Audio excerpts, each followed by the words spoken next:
Welcome to Toronto Maple Leafs TV, presented by TD, Thomas West, and Ryan Equin here with you on what looked like it was going to be a gloomy Wednesday night, but it always clears up for baseball here at Christie Pitts. It's the Toronto Maple Leafs and the Barrie Baycats with Zach Sloan on the mound for the Toronto Maple Leafs.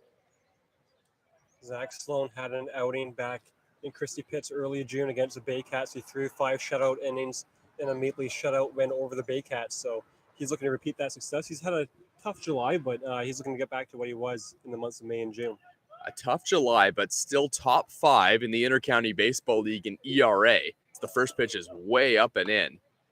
That pitch going to Noel McGarry-Doyle, who's one of the last guys you want to see on base, leading the team with 22 stolen bases. McGarry-Doyle fouls it straight back. The count's now 1-1. To me, there's not a faster position player in this league than McGarry-Doyle. Obviously, have a few other guys across the league, including on the Maple Leafs with Jose Vinicio, but McGarry-Doyle has elite speed, to say the least. Pitch is just outside.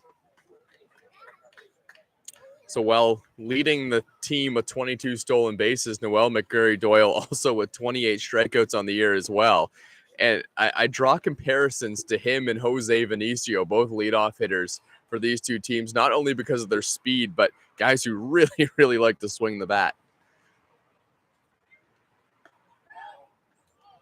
Just low and outside. Zach Sloan wanted it. The count's now 3-2 to McGarry-Doyle, and this is exactly the kind of at-bat you want to lead off a ball game against a starting pitcher. Here's the 3-2. It's fouled off left side. And on that pitch, Sloan wanted it. Justin Barr thought he had it.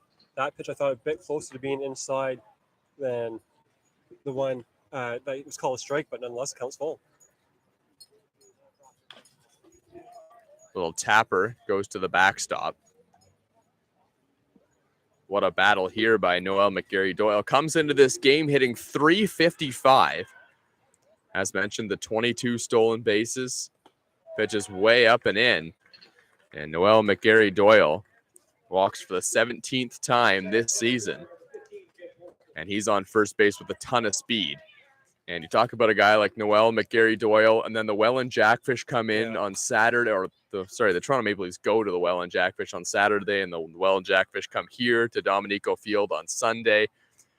I'm thinking about the guy behind the plate. Justin Barr's arm is going to be worn out after this week. And it all comes down to the starting pitching has to have an amazing week, right? And as you said, you're facing a team like the Baycats, and you talk about Noel McGarry-Doyle, but the guy batting right now, Jake Wilson, he doesn't have the elite speed of a McGarry-Doyle, but he still has high-end speed. So this is not a lineup to mess around with. And then obviously on Welland, guys all 1-9. Unless Matt Hillebrandt's in the lineup for the Jackfish, every batter in the lineup can get on base via stolen base, what have you. So yeah, and we're mentioning as well the immense speed of the Welland Jackfish, the Barrie Baycats to a lesser extent, but Welland leading the Intercounty Baseball League as they have the entire season in the stolen base department, and it's not even close. They got some certainly potent players. When you look at Welland, they have all these runs, but then you look at their team OPS, it's not all that high. But they take a base hit or a walk, and they turn it into a double. And you can tell Noel McGarry-Doyle, I mean, he's going to take off at some point unless Wilson grounds into a double play on the next pitch or two, because that's also his mindset every time he gets on base. And the Toronto Maple Leafs thought maybe that they weren't going to have to see Justin Gideon again. Hold on, here's a ground ball to second base and trying to turn it quickly, but the speed of Jake Wilson at first is able to beat it out. It's a fielder's choice, but the Maple Leafs will trade Noel McGarry-Doyle for Jake Wilson, who has 6 stolen bases this season. Just to finish up that point there on Justin Gideon as well. What an addition he has been. That's going to make the lineup even more difficult for the Welland Jackfish. Well, we said on the broadcast, I think it was 2 weeks ago against London, that I think there might be another trade going down between Welland and Hamilton, and I had my sources on that one. So yeah, Justin Gideon going to Welland was no surprise. I mean, that was not a biggest kept secret across the league and what have you. And as the deadline was getting closer, and Hamilton, I mean, there's a fire still, right? You talk about Ben Braun going to Guelph. You saw Ben Braun here at Christie Pitts on Sunday, and Chris Lazar going to Welland, and it was a fire still of guys that really made up that team the last 5 seasons. But the rich get richer when it comes to Welland.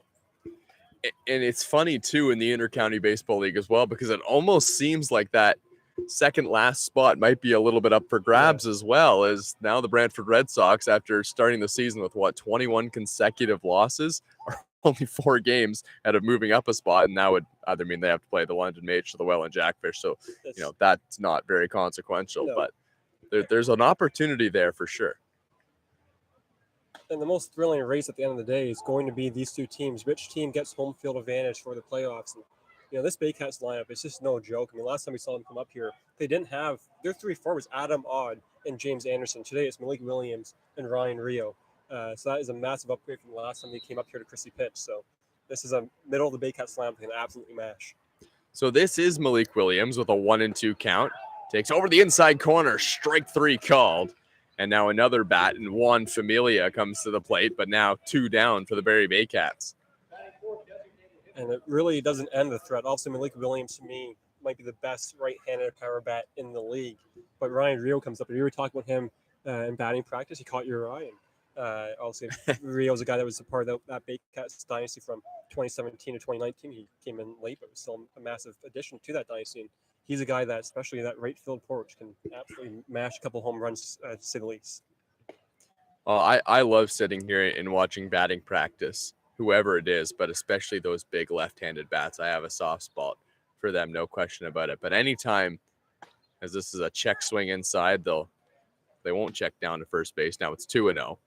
Anytime you see a ball hit and it scatters those Little League baseball players warming up out there in the outfield, it catches my eye. How could it not? And also, we had... Well, there's one that's hammered. This one to right field and right on cue. It will scatter the Little League baseball players out there in right field as Ryan Rio hits a 2-run home run, and the Barrie Baycats are up 2-0. We'll talk about Ryan Rio and his ability to absolutely hit home runs. And I don't think he's been a guy that's hit a lot of home runs here at Christie Pitch, but for a guy like that, it's only a matter of time before he runs into one, and he did there to give the Baycats an early lead. That one was smoked well over the fence and on a line as well to right field. So that is a good start for the Barrie Baycats. They lead 2-0. Juan Familia attempting a bunt there. Familia comes into this game hitting .233. Struck out 24 times and 60 at-bats. Familia is one of those imports for the Baycats, and he's had a disappointing season, especially not getting the production you want out of an import position player, but he's a guy that has massive power, some plus speed, so when he gets on base, he can definitely do some damage.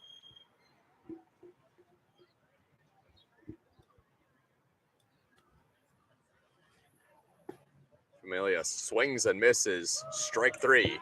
Zach Sloan gets out of the inning, but not before a big home run from Ryan Rio, and the Barrie Baycats lead 2-0. This is Toronto Maple Leafs TV, presented by TD.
Welcome back to Toronto Maple Leafs TV. It's Thomas West and Ryan Eakun here with you. It's Toronto Maple Leafs baseball, taking on the Barrie Baycats, who are out to a 2-0 lead after a Ryan Rio home run in the top of the first inning. Starting pitcher for the Barrie Baycats is Adam Kahn, who comes into this game with a 4.22 ERA and coming off a sparkling performance. 1 run against the Brantford Red Sox. That was part of a 10-1 win on July the 21st.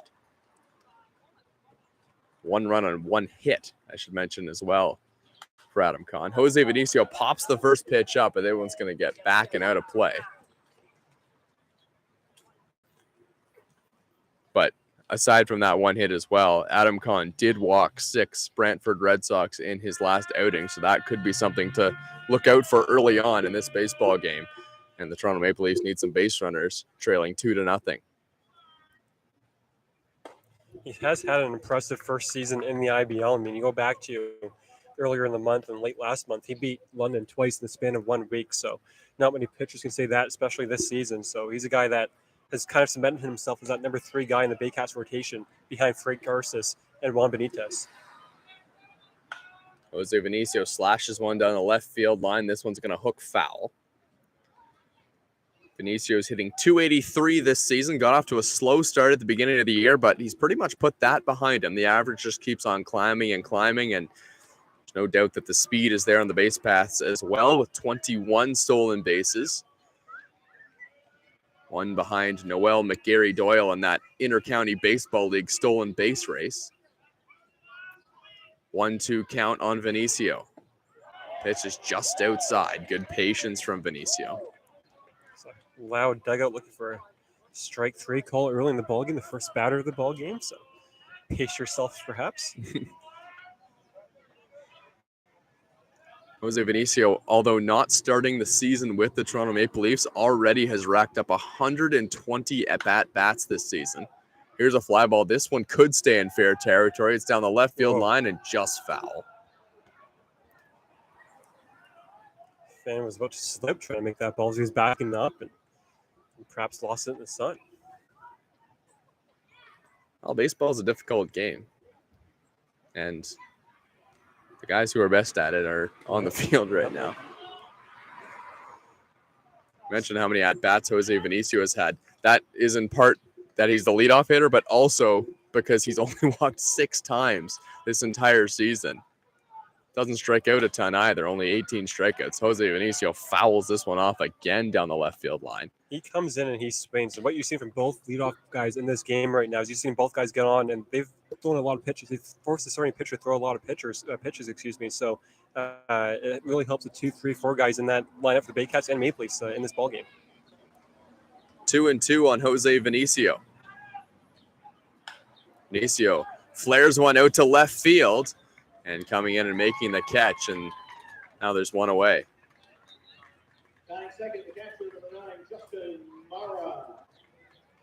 Well, here's a guy that has had a lot of success of late. 3 home runs in his last 2 games for Justin Mara, including 2 last game on Sunday. Part of a win over the Guelph Royals. If it wasn't for the month that John Salazzo's had everyone to be talking about Justin Marr, but right now he has to share the accolades with his third baseman because these two have been red hot for the Maple Leafs in the month of July. Yeah, and share the accolades with his brother as well, who's he had a bold statement on Leafs Weekly with Mackenzie Kruger the other day. She asked him which Mara was the better hitter, and he didn't even hesitate. He just said him right away. I have my doubts. Big swing and a miss from Justin Mara, 1-1. Those two are a lot of fun, though. It's great to see the dynamic between them, and Adam Mara and Justin Mara, and all 3 Maras. They both all said that being on the same team as their brothers is a big reason why they're still playing baseball. Well, that's the thing too. I mean, Dan Mara has been with the Maple Leafs since I believe 2010, perhaps 2011. It's one of those 2 years. Justin came late because at that time Justin was in the Cubs system as a former Chicago Cubs prospect. So when he came out of minor league baseball, he came right to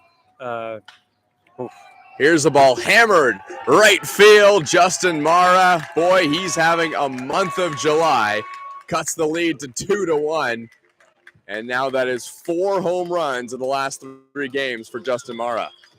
It has all the feelings of one of those nights here at Christie Pitts. The left-handed bats might have themselves some time. And Justin Mara, I just don't know how you picture this guy right now. With only defense pitching to the guy, not walking him or at least pitching around him. This guy batting behind him right now, and John Salazar, we talked about it. These two have been the IBL's Bash brothers as of late. So a dynamic duo for the Maple Leafs. So that home run as well will tie Justin Mara for the IBL home run lead. Tied with Justin Gideon, who has 11. Justin Gideon doesn't have it any easier going from Hamilton, which is never known to be a home run ballpark. He now goes to Welland, which definitely isn't. But a guy like that has so much power. It doesn't really matter what stadium he might be batting at. Yeah, Justin Gideon's just a fantastic hitter. And Canadian grown as well, coming up through the university system here in Canada. A lot of the top Canadian bats in this league, a lot of left-handed bats. We've got Mara, Castaldo, Salazzo, Gideon, Brian Rio. And the list goes on in terms of left-handed bats. And this league, they absolutely dominate. Obviously, have Liam Wilson, the right-handed bat for Kitchener, and Malik Williams for the Baycats. But something about the left-handed bats and being Canadian in this league. Here's another one in John Salazzo. Yeah. He's got that batting average up to 343, just 5 home runs this season, which is actually pretty low by John Salazzo's standards, but the bat has really come around of late. Salazzo fouls one off left side. John Salazzo was taking batting practice earlier, and I was overhearing a conversation that was going on about between him and Damon Topley, and Damon wasn't letting him pull the ball. Yeah, well, why do that right now? Right? Just keep passionate, right? You can pull the ball when you're in a slump. That's something you say to a guy in a slump. Here's one ripped down the right field line, and he's still on fire. It goes all the way to the corner. John Salazzo is chugging around first base. He'll stand up at second with a double. And now the Maple Leafs have a runner at second base and nobody out, and a chance to tie the game here in the first inning. And also this game is a little bit easier for the Baycats in the sense that there is no Jordan Castaldo, who obviously is perhaps the best, pure hitter in this league in terms of I can't get this guy out kind of thing. But Aidan McCaskey, you guys mentioned him on, you and McKenzie mentioned him on Leafs Weekly, and this guy's no joke himself right now from the left side again.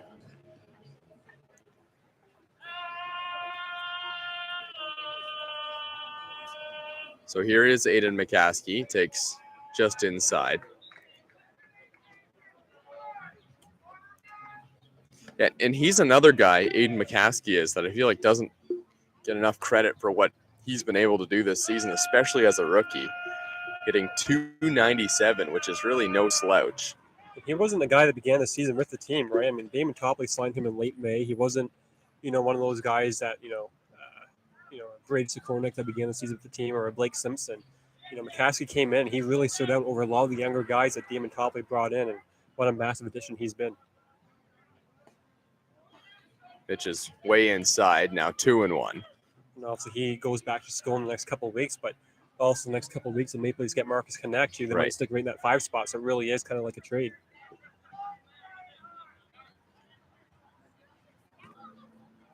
Yeah, Marcus Connect is a really enticing bat. Here's the 2-1 over the outside corner, 2-2. I mean, he was just so impressive. Not even in the second half last season, but in the second half of his second half. Because he actually got off to a bit of a slow start with the Toronto Maple Leafs and then almost led the league in home runs. Caskey fouls it off. He began the season playing in the Atlantic League, which, for those who don't know, is the best independent baseball league, in the States. You have the Frontier League, you have the American Association, and you have the Atlantic League. So he was playing at a high level of baseball, came back to the IBL, and as you said, didn't get off to a great start, but boy, oh boy, did he get going, especially in the playoffs. Here's the 2-2 to McCaskey, just outside. Full count now. Both pitchers throwing a decent amount of pitches in the first inning, and that's really all began with a great at-bat by Vinicio. He flew out for the first out, so he didn't get on base, but he really set the stage for the Maple Leafs in this ballgame, or at least in this inning. McCaskey hits one on the ground to first base. Malik Williams is there to gobble it up. And that'll be 2 down, and it brings up Connor Lewis.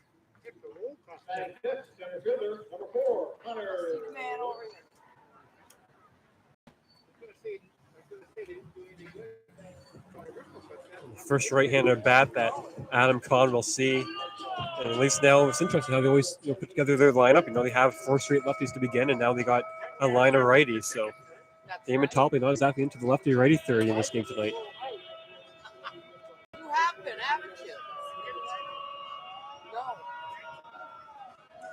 Gotta give the woman a Runner on third base. Maple Leafs pushing to try and tie this one early on. Connor Lewis takes over the outside corner, but didn't like it for strike 1.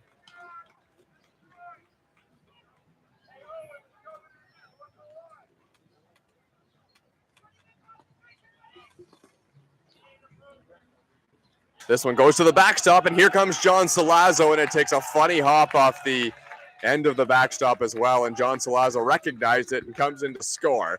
And now it's 2-2 between the Maple Leafs and the Barrie Baycats as the Maple Leafs answer the 2 runs that the Barrie Baycats scored in the top half of the first inning. And we have a brand new ball game with 2 outs here in the bottom of the first inning. You've mentioned a couple times throughout the course of the season in terms of that backstop not being as far back as other backstops, and it almost made a difference on that one. If it didn't take a funny bounce, Plumpton may have had a play at the plate. Check swing, Connor Lewis went around, now 1-2. Yeah, John Salazzo hesitated momentarily, and I wasn't looking at the backstop, but when he started coming home, he had realized that ball kicked right towards the Barrie Baycats dugout. Connor Lewis fouls it off.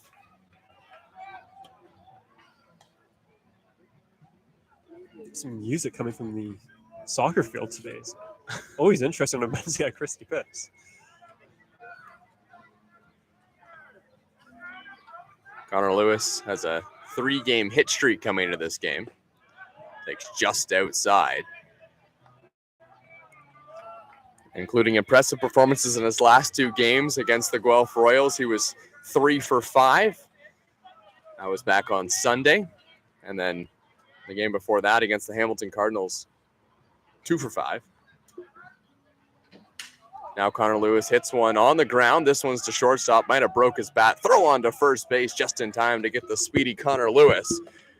But not before the Toronto Maple Leafs answered the 2 runs that the Barrie Baycats scored in the top half of the first inning.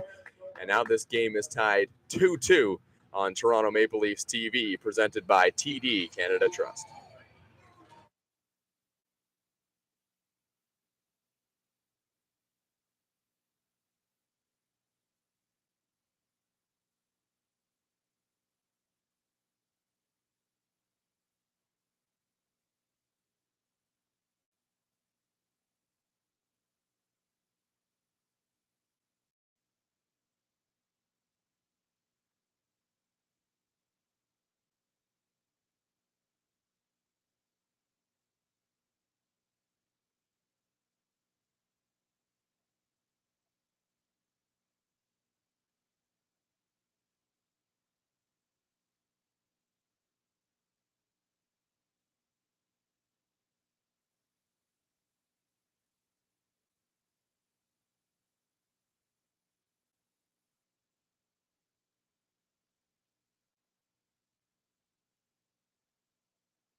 The 5, 6, and 7 hitters lead things off in this top of the second inning for the Barrie Baycats, tied 2-2.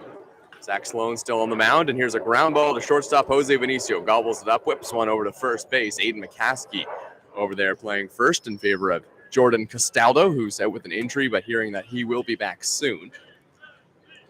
It's a pretty nasty collision for those that may have missed it on Friday between Castaldo and Luis John, the Hamilton shortstop. So Lazo throws the ball. So what happened was the ball line drive off of Deska's hand. So Deska himself had to come out of the game. The ball goes to Salazzo at third base. He thinks he has a play at first base, and he may have been correct. But Castaldo could not see the ball in the sun. He threw it right at the sun level. The sun was obviously coming down at the time, and Castaldo wanted to get out of the way. He didn't want to get hit by the ball, and he had a pretty nasty collision with Luis John, and John was down for many minutes. He left the game and has not played since. And Castaldo tried to play through it. He had one at bat, but he pulled the plug after that. It's tough to blame him. He had a pretty nasty bruise on his back. So day to day, he'll be back pretty soon, perhaps as early as this weekend. So a lot happening on that play, and remember that was in the first inning, if I remember correctly, as well. The first in Hamilton on Friday.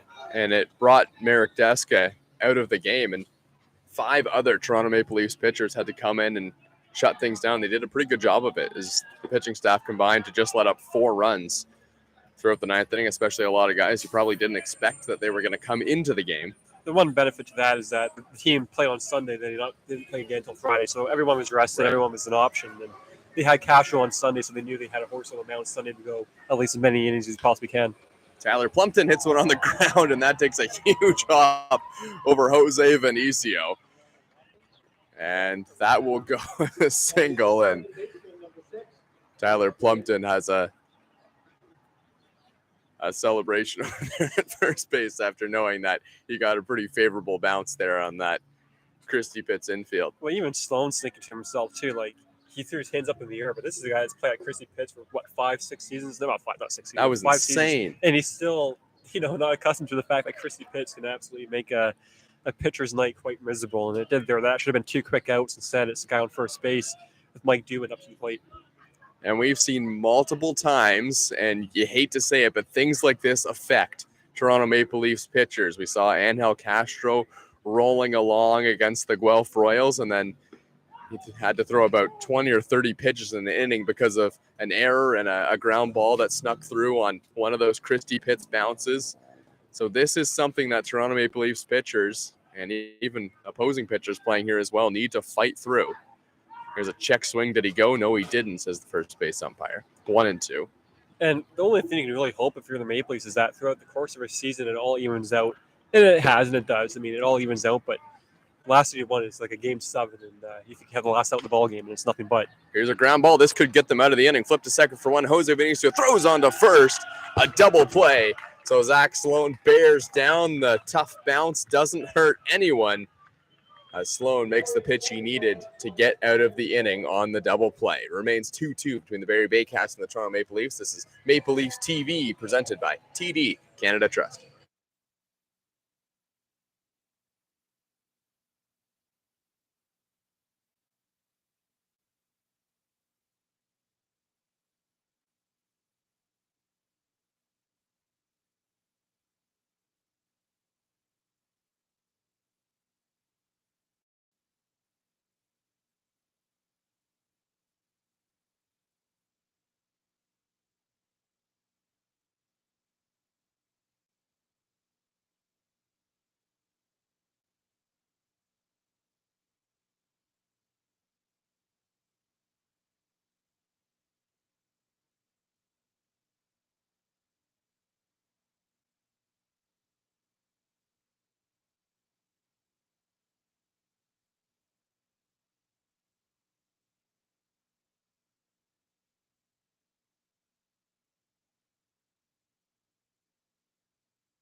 Welcome back to Toronto Maple Leafs TV, presented by TD Canada Trust. It's Thomas West and Ryan Eakin here with you on this Wednesday evening. Dan Mara, Luca Boscarino, and then Damon Toppoli are due up for the Toronto Maple Leafs. Dan Mara has been hitting really well of late as well. Got that batting average up to .310 this season. Not everyone in the Maple Leafs lineup can hit home runs, and that's fine. You know, obviously you got guys that in the bottom of the lineup can get on base and do some damage that way. And Dan Mara has been a slap-hitting king for the Maple Leafs in the month of July. He's been red hot, hitting a lot of base hits, a lot of doubles, and as you said, that OBP and batting average is getting up there. Dan Mara chops one, two through the left side. This time he pulls it, and he ends up with a base hit on a big high bounce over the third baseman, Owen Jansen. And I was just about to mention that he has a hit streak on the line, but no, that hit streak now extended to 6 games for Dan Mara. He only had 1 hit last game, but drove in a couple of runs in that 16-9 win versus the Guelph Royals. Seeing the third baseman play so far back, I wonder if Boscarino is a bunt down this spot. It wasn't showing a bunt there, but high-end speed for Boscarino, plus speed at first base with Dan Mara. Third baseman, first baseman playing back. Might be an opportunity for some small ball by the Maple Leafs. Boscarino's just hitting .224 this season.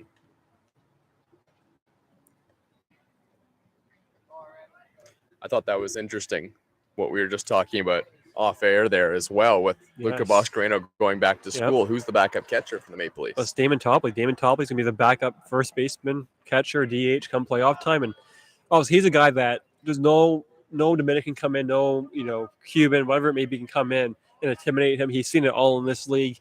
He can hit velocity. Doesn't strike out a lot. Puts the ball in the bat in the ball. So Luca Boscarino flares one to left field. That one falls in, and the Maple Leafs have something cooking here with the veteran Damon Toppoli coming to the plate. And now Adam Conn will be really zeroed in on trying to get that ground ball. Yeah, if you get a ground ball, barring a Christie Pitts bounce, it's going to be a double play, obviously, on Damon Toppoli. But I can't have the nerve of me to say that maybe Damon Toppoli should lay down a bunt here, because I don't think Damon Toppoli has any interest in a couple guys on base, nobody out laying down a bunt.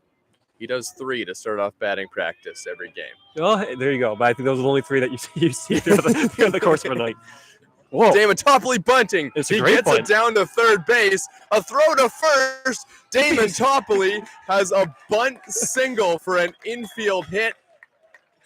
And I can go home now. I've seen it all.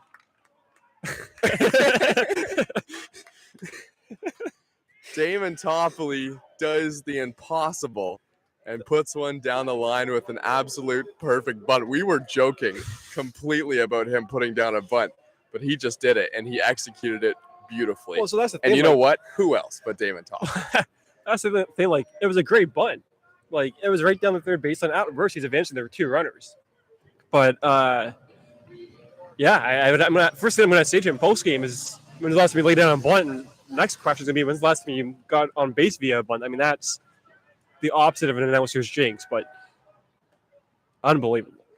And this just turns around the inning completely. The bases are loaded with nobody out. Greg Carrington is at the plate. He's been hitting really well this season. And then Jose Vinicio is on deck. Great chance to score for the Toronto Maple Leafs in this inning, as there's one in there for a strike. 1-1. And it's not like Jansen made a mistake defensively. It's just the speed of Damon Toppoli chugging from home down the first baseline. He was busting it out of the box. He absolutely was. Head down. But this goes back to what we were saying, though. During in between innings, like, Damon Toppoli is an athlete. Yeah. There is no. Like, he jokes around and he says it to me all the time. He's like, "Oh, I'm an athlete," but no, it's not a joke. He can catch. I mean, I just said, like, 5 seconds prior to the bunt, he's going to be the backup catcher. I mean, this is a guy that's second all time in hits in the IBL. He still has it. Here's a ball hit to left center field. This one's dropping, and it does get down. Luca Boscarino is going to be held there at third base. So the Maple Leafs go station to station and take a 3-2 lead on the Barrie Baycats, and they still have the bases loaded and nobody out. And this is where it gets dangerous. Jose Vinicio, Justin Mara, and John Salazzo, the batters due up. Top of the order, and obviously have to credit Dan Mara for getting on base, and Luca Boscarino, but Damon Toppoli at the end of the day is the one that truly has gotten this rally going for the Maple Leafs, and absolutely has. And now the infield obviously again is playing in at least the corners are playing in. There's a spot opportunity here for the Baycats where if there's a ground ball, they're quite likely going home because if they sit back trying to turn two, unless it's hit really hard, you're not going to turn two on Jose Vinicio, so they might come home. Vinicio, huge swing and fouls one off.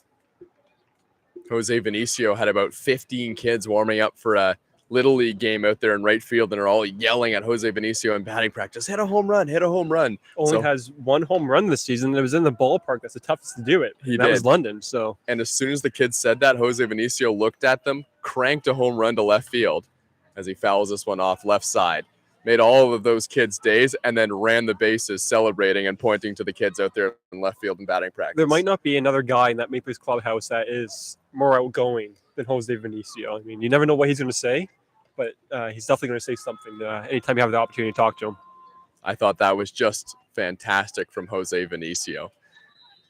And everyone was waiting for him in batting practice, too. He held things up for a good 30 seconds. He wasn't going to leave until he hit the home run, I guess. But. No. They told him to hit the home run. And he got on one pitch. Yeah, there you go. Okay. Damon Topley has to give him a sign from second base right now saying hit one out and bust this game wide open. Although with the two guys behind him, I'm sure he's looking just to get a ball in play here and add to the Maple Leafs lead. Vinicio hits one on the ground. This is going to be a tough play. It gets through the infield. Jose Vinicio goes station to station once again as Damon Topley is held over there at third base, and now it's 4-2 Toronto Maple Leafs. And this is the way that Toronto Maple Leafs have won ball games, whether it be the home run or singles like they're doing right now. That's not the thing. It's been the big inning. You look at a game last game against the Guelph Royals, they won 16-9. We thought that game was all but over, and it ended up they needed that 7-run eighth inning to win the game with the 4 runs that the Guelph Royals came back in the top of the ninth.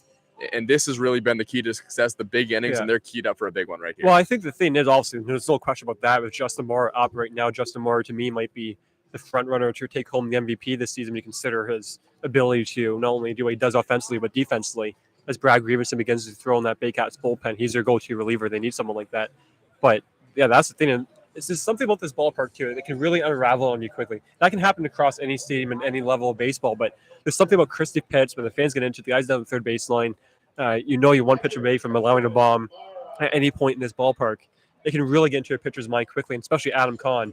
This is not ballparks that he's used to pitching at. He's pitched a lot of games at home this season, so this is not the friendly confines of a Coach Stadium. This is Christie Pitts, and it's a lot different.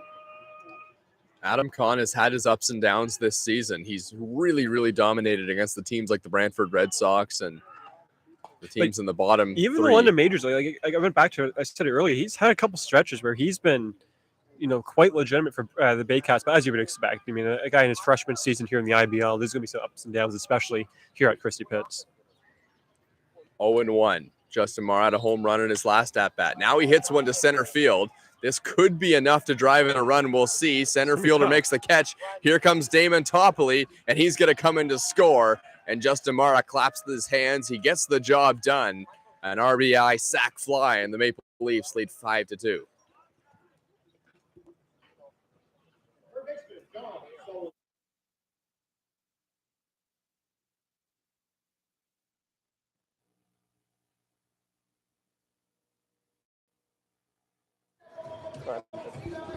So 3 runs in the bottom of the second inning for the Toronto Maple Leafs, and they're looking for more. Just 1 out, and John Salazzo is the batter.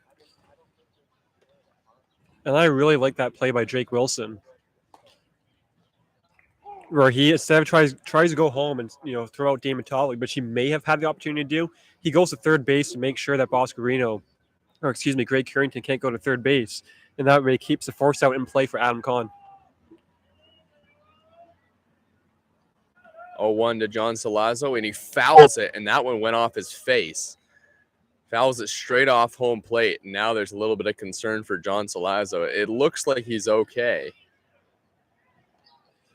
With no Grant Tamani, no Jordan Castaldo, and obviously Marcus Connect still not quite here yet for the Maple Leafs. There's not a lot on that bench in case of any injuries or ejections, whatever it may be. So the Maple Leafs hoping that John Salazzo is okay.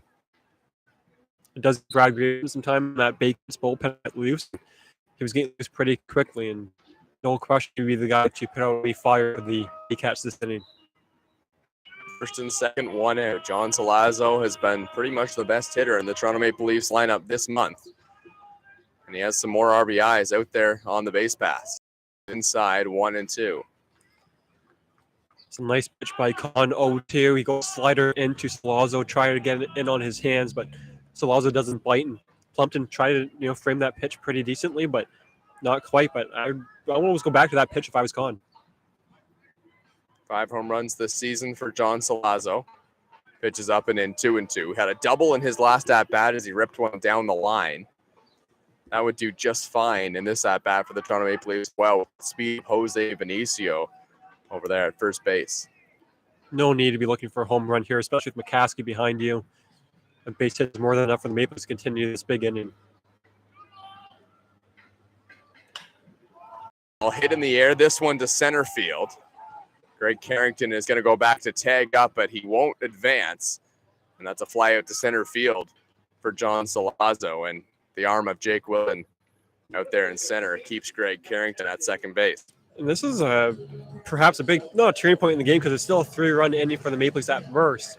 And they have a 5-2 lead because of it. But you look at the fact that the Maple Leafs had the bases loaded, nobody out, up 4-2, but Justin Moore and John Salazzo do up. If Con can get out of that, allowing only that one extra run, that'd be a job well done by the guy in his freshman season. And McCaskey fouls one down the left field side. You can take a deep breath at, if you're Adam Con, that, you got out Justin Moore and you got Salazzo out, but it brings up McCaskey, who is no slouch himself, especially from the left side here at Christie Pitts. The 0-1 to McCaskey. In there, strike 2. Greavenson's ready to go in that Baycats bullpen if need be. It's worth noting as well, that single for Jose Vinicio that cashed in a run this inning gives him 6 straight games out of the leadoff spot with an RBI. Yeah. And that says the guys at the bottom of the lineup are doing just as much damage as the Mars and Salazzo's. Double steal attempt doesn't matter. Aiden McCaskey swings and misses, but not before the Toronto Maple Leafs chip in 3 more runs, none of them via the home run this time. And they lead 5-2 over the Barrie Baycats. This is Toronto Maple Leafs baseball on YouTube, presented by TD Canada Trust.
Owen Jansen leads things off for the Barrie Baycats in the top of the 3rd inning. This is Toronto Maple Leafs TV, presented by TD Canada Trust.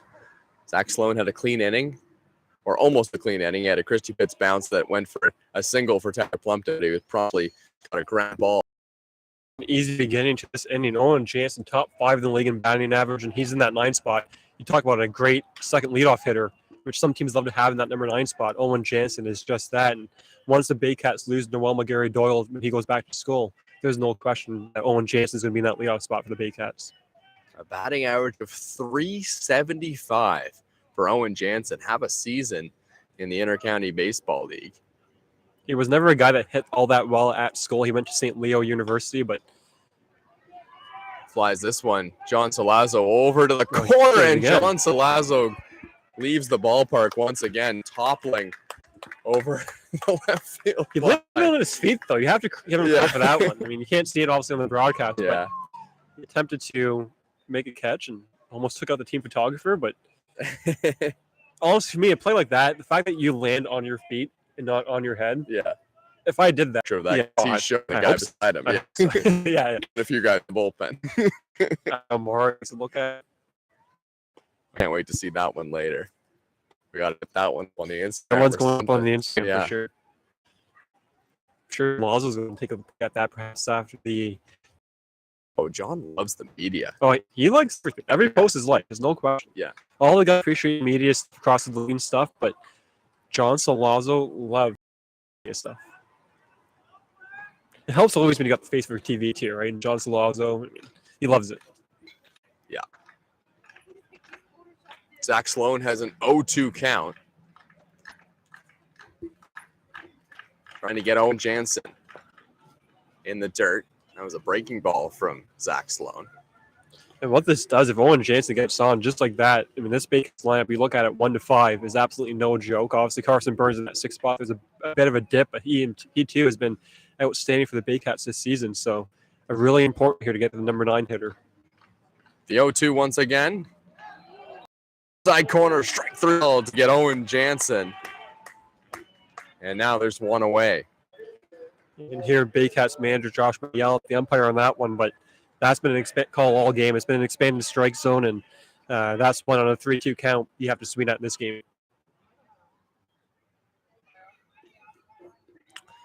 So we talked about this has been the roughest month, you could say, for Zach Sloan this season. Here's one hit to left field. This is a relatively lazy fly ball. Luca Boscarino is there, makes the catch away.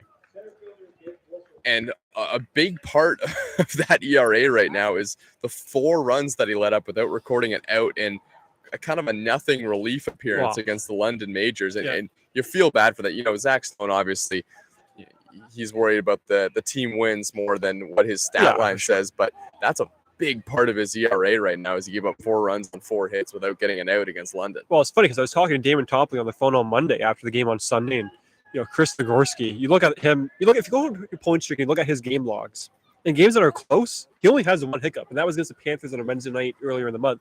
Besides that, in close games, he's been excellent.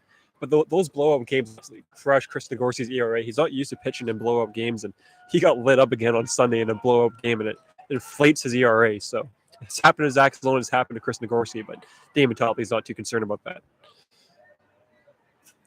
Zach Sloan's given up 2 runs so far, but seems to be settling in over the last couple innings. Delivers outside ball 1. It's now 1-2 on the number 2 hitter for the Barrie Baycats. That's Jake Wilson. Jake Wilson, a former draft pick, Boston Red Sox, so a high pedigree player for the Baycats. He never signed. He wanted to stay in school, and he went to Bowling Green and was hoping to get drafted again after a senior season last season, but it didn't end up happening. But he had an all-star level season for the Baycats last season, and even though his production has dipped a bit this season, there's no question the impact he can have in that Baycats lineup.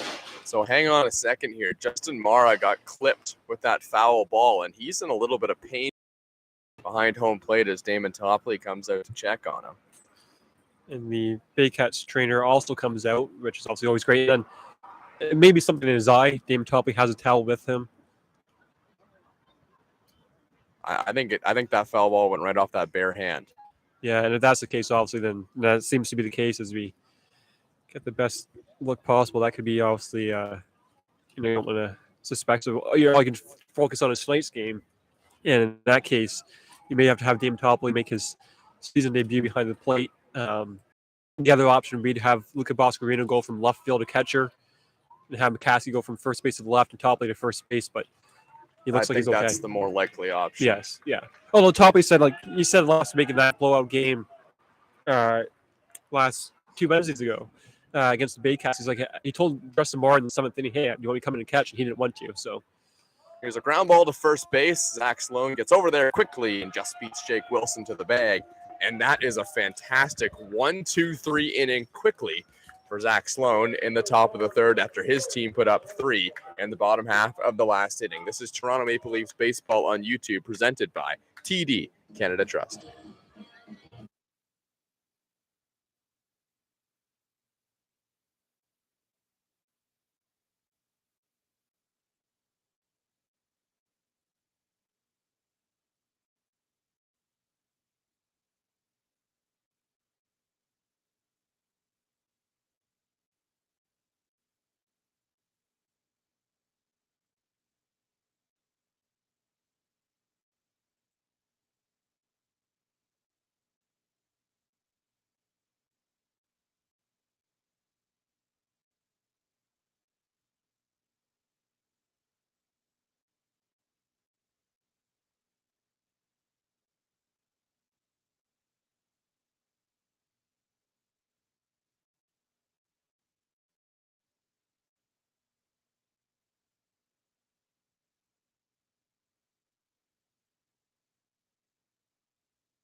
Connor Lewis will lead things off for the Toronto Maple Leafs, who are ahead 5-3 on the Barrie Baycats after they scored 3 runs, or 5-2, I should say. They scored 3 runs in the top of the second and a couple in the top of the first.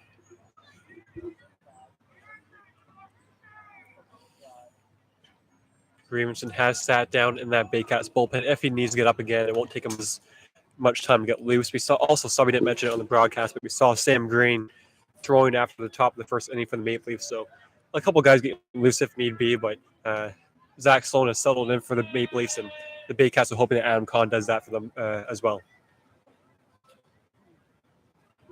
1-1 the count on Connor Lewis, who takes right at the knees, strike 2. So here's a stat for you. Connor Lewis, in the bottom of the 3rd inning, is the only Maple Leaf who hasn't got a hit this game. Broke his bat in his first plate appearance.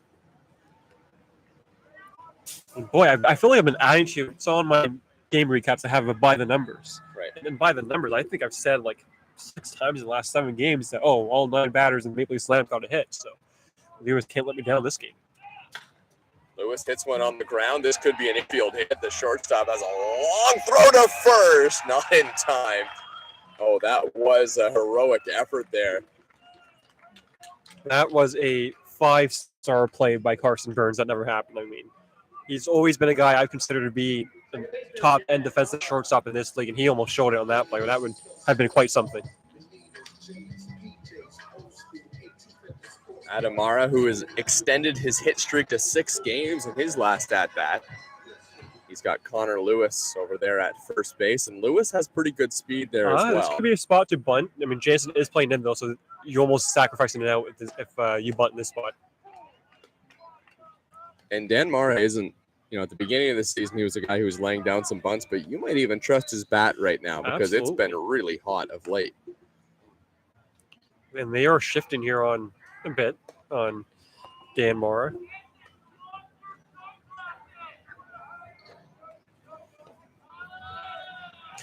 Guy down the third baseline making an interesting point that we didn't observe ourselves. First 2 innings, Kahn, sunglasses on, and it looks like he still has them on there. So it's tough to tell sometimes on top of the Christie Hill side, but Kahn's one of those guys, kind of like Claudio Custodio. At night games, he has his sunglasses on. So some guys do that, some guys don't. Most guys obviously don't. Whatever floats your boat, though. Sometimes pitchers are creatures of habit. The 1-1 is over the outside corner, strike 2. And obviously that backs up Owen Jansen at third base. There's no chance that Dan Mara is bunting with 2 strikes.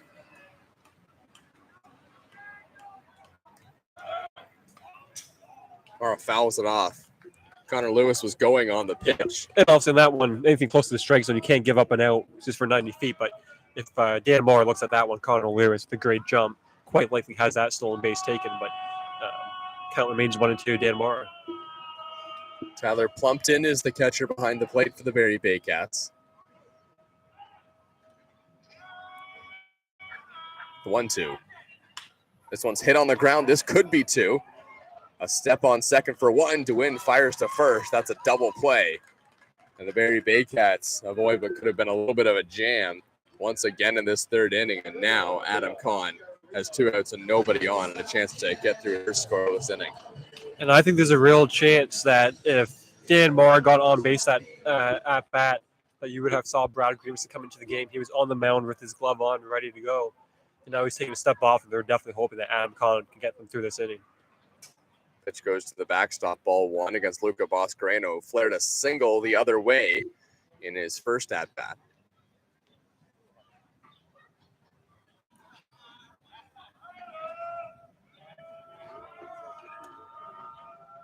The 1-0. Inside, 2-0. At worst for the Maple Leafs in the 4th inning. If Boscareno gets out here, they'll have the speedy lead of Damon Topley in the 4th inning. So an opportunity for the Leafs here to extend the inning with Boscareno anyways. Pitch is way outside now, 3-0. And it's one of those things, too, where if Boscareno gets on here via a walk, he has the speed to turn that walk into a double, not a high-end speed, but he has got above average speed. Then you're a Damon Topley slap hit away from extending this lead to 6-2. Way outside, ball 4, so that will bring up Damon Topley with a runner on first base. So here's the situation in the Intercounty Baseball League right now. The Barrie Baycats trailed the Toronto Maple Leafs by just half a game in the standings. And although this is maybe pushing a narrative that isn't really there yet, the Guelph Royals are in a little bit of danger of losing that third place spot in the Intercounty Baseball League. And the Toronto Maple Leafs are just 2 games out of third place, but Guelph does have 2 games in hand on Toronto as well. But if they don't win those games in hand, then we're looking at a serious scenario where the Toronto Maple Leafs could find a way with a hot finish to the season, steal third place in the Intercounty Baseball League. And there's that slap hit you were talking about. Damon Topley pushes it into right field, and now there's 2 on with 2 outs as the Maple Leafs are trying to get a 2-out rally going here in the bottom of the third. Well, I mentioned, this talk with Damon Topley there, and we mentioned him earlier in saying that there's nothing that, he will face come playoff time that concerns him or catches him off guard or anything like that. And that's just kind of at-bat you need. The Baycats had that for many seasons. The guy like Jeff Cowan, he comes up to the plate, doesn't have a lot of power, and then he pulls the ball to opposite field. Damon Topley does that to extend the inning. Going back to that playoff, situation that you mentioned, the Panthers in the 6th spot. They signed 4 Cubans on the deadline day on Monday. So to me, the Panthers team that you've seen this season is not going to be the Panthers team that you see come playoff time, and they're going to be a tough out. So to me, being a 5 seed from facing the 5 seed Baycats or the 6 seed Panthers, to me, it won't make too much of a difference. And one thing you want to lock down between now and the playoffs is home field advantage, at least the first round. Greg Carrington swings and misses, 1-1. I mentioned to Carlos on the pregame segment we had on Instagram, and I said, the difference between playing a Game 5, or winners take all Game 5 in the first round up in Midhurst at Coach Stadium or here at Chrissy Pitts, it's a massive difference. So you want home field advantage, and so do the Baycats. So a big game today and a big ending to the regular season. Well, I would say to that, though, is the Baycats, if you look at their August schedule, it is extremely tough. They got London twice, they got Welland twice, they got Guelph. They have 1 game against Brantford, but they're going to be going through the gauntlet in the month of August. So a big game tonight, but even a bigger schedule ahead for the Baycats. 1-2 on Vinicio. Ground ball. That one goes right off the pitcher, Adam Kahn. He blocks it and throws out Greg Carrington, I should say. That'll stop eventually. Adam Kahn stops that ball going up the middle. 5-2 Toronto Maple Leafs as they push for a 2-out rally, but a good play by pitcher Adam Kahn to get him out of it. 5-2 Toronto Maple Leafs lead over the Barrie Baycats. We head to the top of the 4th inning, and the bats of the Barrie Baycats coming up.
Welcome back to Toronto Maple Leafs Baseball on YouTube, presented by TD Canada Trust.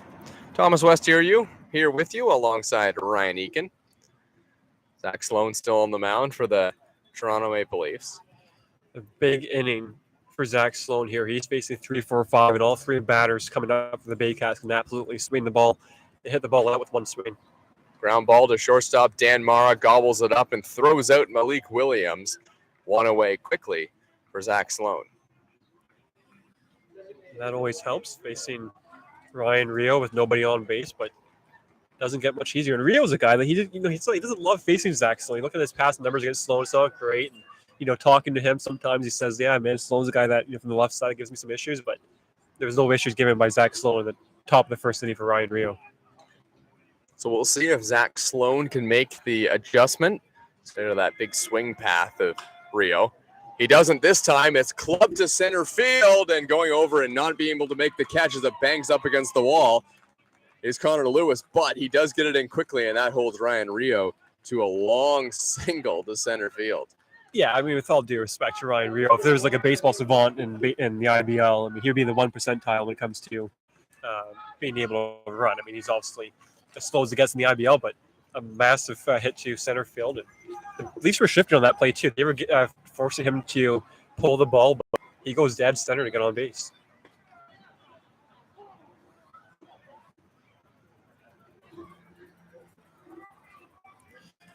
Talk about Familia last time up. There's no question he's had a tough season, but this is a guy in his IBL runs against the Panthers up in Midhurst, so he is a guy with power. All in the dirt, blocked by Justin Mara. Both bullpens, just because people at home can't see them, both bullpens are empty. Adam Mara's, he's stretching and tossing, but that just might be because he has nothing else to do down that Maple Leafs bullpen. Juan Familia hasn't displayed a ton of power as he goes behind 1 and 2 this season.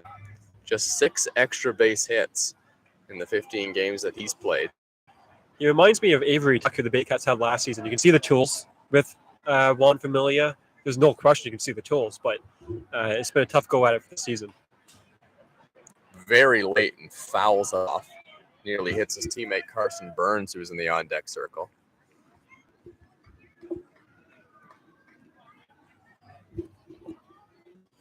A ball on the ground might be able to turn to Familia with plus speed, but definitely not the speed of a McGurry, Doyle, or Wilson. Swing and a miss. Strike 3. Zach Sloan gets him swinging, and there's 2 away.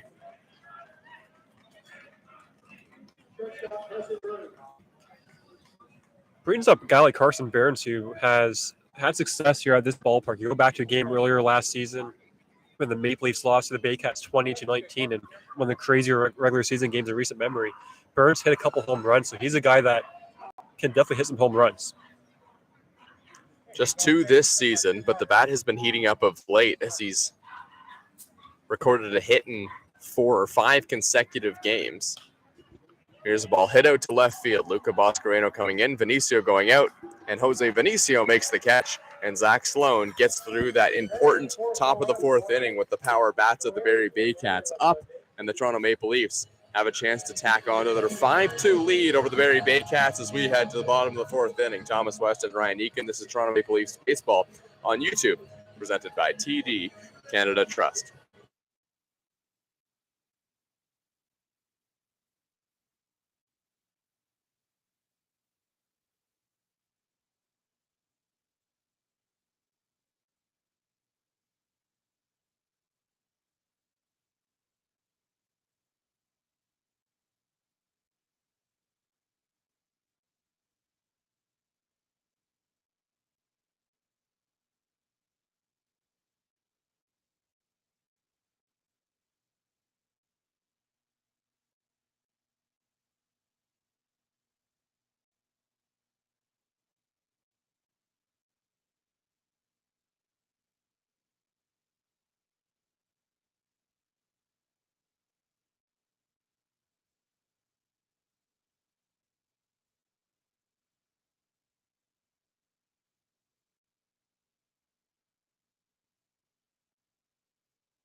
Lead-up batter Jose Vinicio starting things off in the bottom of the fourth inning for the Toronto Maple Leafs. Third time through the order against Adam Kahn, who the Maple Leafs have had a ton of success against in this game. Only the 5 runs, but they look at the hits. 9 hits and 1 walk, and 3 innings of innings pitched for Kahn. It's been a tough outing for him. So, third time through the order, only in the 4th inning. A great opportunity for the Baycats, the Maple Leafs, to add to this lead. Jose Vinicio is 1 for 2, and here's a ball hit in the air. This one's hooking down the right field line, but still playable, as the catch is made by the first baseman, Williams, and there's one away.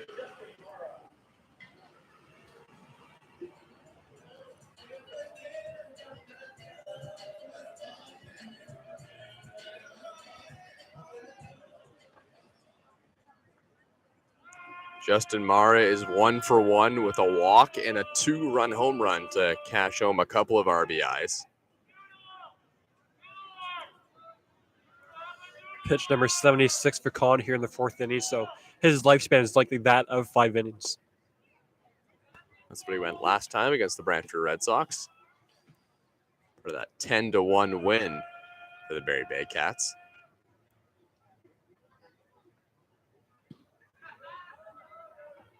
Here's the 0-1 to Justin Mara. This one's hit on the ground. DeWin is there, throws on to first, 2 away. We mentioned in the top of the 4th inning, 2-3-4 up for the it's 3-4-5 up for the Baycats in the top of the 4th inning, and Sloan got through it with a decent amount of ease outside of allowing that hard hit base hit to Ryan Rio. And against 1-2-3 in the Maple Leafs lineup right now, Adam Kahn is getting a couple quick outs, so an opportunity for him to really settle down in this ball game. 29 RBIs this season for John Salazzo. He's been on a tear in that department of late, and 3 home runs in his last 2 games as well.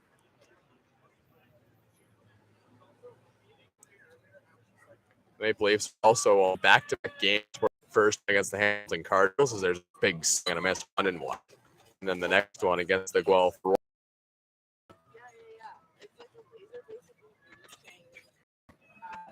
3 weeks ago today, or last 3 weeks ago, I said that Justin Lazo, I still think he might get over 5 home runs this season, given that time he had home runs. And if there was an IBL betting app, I'd be a rich man because I've taken the over on Lazo. That whole game, that same in that first inning against the Panthers, and he's been absolutely active for the Maple Leafs ever since. It's a lot of swing for reality, but he would be on an 11-game hit streak right now if it wasn't for a game against the London Majors where he's 0 for 2 with 3 walks. Now you know how Jordan Castaldo feels. Sometimes he doesn't get a hit, but he reaches via a walk 4 times. Hammered in the air left field, but this one is way foul. But that ball was way out of here by John Salazzo. That was a moonshot, but foul. He had you convinced on Sunday. Yeah, he was going for his 3rd home run of the game. I know. John Salazzo, I mean, he gets under a ball though. I mean, whether foul or not, he can crush it. Just outside 3-2, Adam Kahn really wanted that one, as he was a pitch away from getting through another quick inning against the Toronto Maple Leafs. We don't have a great view of the plate up here at Christie Pitts, but Plumpton had to reach for that one. So Baycats dugout really wanted that one, but pretty clearly a ball. The full count pitch. Salazzo hits one on the ground. This one's to first base. A flip to first. It's not in time. John Salazzo beats it out, as Adam Kahn had a little bit of a miscommunication with first baseman Malik Williams. And a hit that probably shouldn't have been a hit. And it ends the inning for Aiden McCaskey. And we're just seeing it, whether it's Damon Topley or John Salazzo, everyone's hustling down the first baseline in this game. And obviously Salazzo's a guy with average speed. He's not a guy that has below average speed by any means. So a tough play from Malik Williams and Adam Kahn. And once again, Adam Kahn cannot have a 3-up, 3-down inning at any point in this game. Although he has settled in no question, a lot more over the last 2 innings after a rather rough start. Aiden McCaskey with the runner on first base, John Salazzo. McCaskey fouls it down the left field line.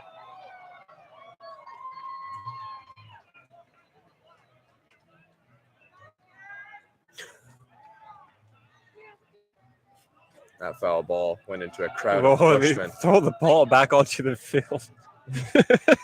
Why?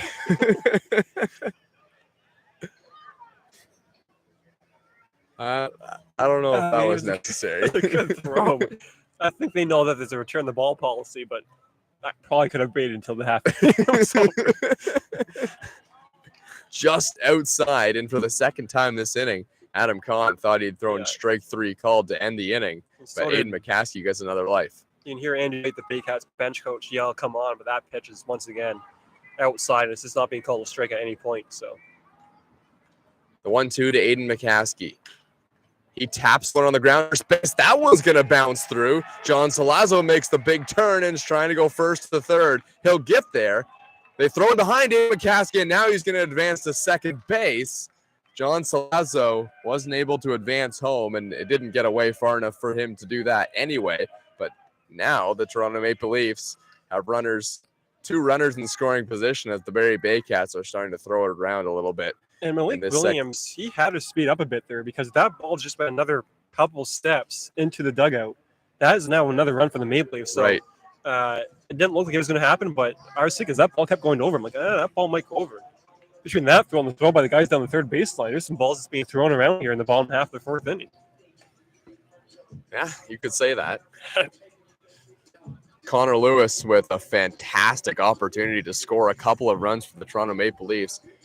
That's now 10 hits, 11 hits now for the Toronto Maple Leafs. And we talked about it, during the half inning, just in between not commercials, but the break. And we said it's 5-2. That's really managed. That's the striking distance for the Baycats. Despite the Maple Leafs having so many base runners, they need a base hit to pull this game not open, but give yourself a nice comfort lead. This one's popped up on the infield, and this should end the inning. Tyler Plumpton, it just gets out of play. Connor Lewis fortunate that ball was not quite contained by Dominico Field. 5 runs on 11 hits, and in this ballpark, you don't see a stat line like that often. No. Typically, if you allow 11 hits, it is a tough outing. Henry Civil style for the Baycats, but not quite. He's doing a great job managing this game right now. Adam Conde, he's flirting with danger, but he keeps getting out of jams. Here's the 0-1 to Lewis. Over the outside corner, strike 2. And once again, Adam Kahn has the hitter in a hole, a chance to end the inning, and would love to retire Connor Lewis. If I'm Kahn, I'm throwing this ball outside the strike zone and seeing if the strike zone can be expanded for one pitch. He does, and it's just outside. This time, Adam Kahn agreed with the ball call by the home plate umpire. Yeah, that was quite outside, even though some of the Baycat fans down the first baseline didn't like it, but that's okay. You're allowed to do that. You can. If I'm Kahn, I do the same thing. I go right back to that pitch, maybe bring it a bit more inside, but I'm staying on the outside plate. The 1-2. This one's lined up the middle. Connor Lewis cashes in 1 and maybe 2. Caskey rounding third. He will score. And the Toronto Maple Leafs get a 2-out rally going and now lead 7-2. Barrie Baycats, and that was a great piece of hitting by Connor Lewis. There's some nights that a player just has it right from the get-go, and there's some nights that a broadcaster has it right from the get-go. There's sometimes a broadcaster says Damon Topley won't bunt, and there's sometimes a broadcaster says that Adam Kahn's about to have a first clean inning, and he's breezing through the Baycats lineup. Doesn't happen. Out comes Josh Matlow to make another early pitching change here at Christie Pitts. Brad Graveson, the Baycats closer, he's coming in, so he won't be, closing this game out, but he might be piggybacking. Yeah, we're always waiting for that moment in the broadcast booth when we just have it right from the get-go. Oh, those nights are outstanding. Sometimes the Sunday heat gets to me sometimes, but I always like the Wednesday night games.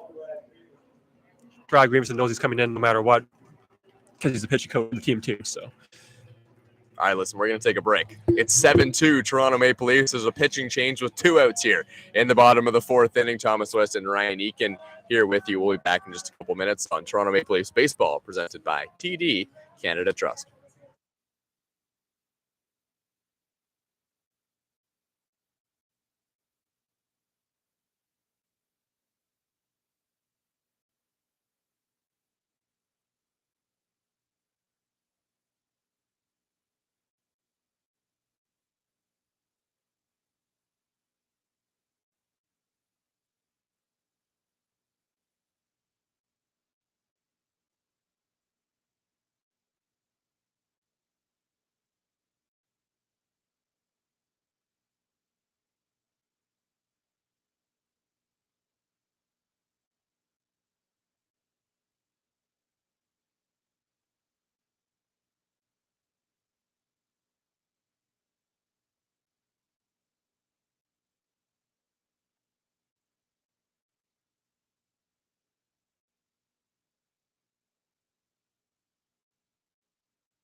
Welcome back to Toronto Maple Leafs baseball on YouTube.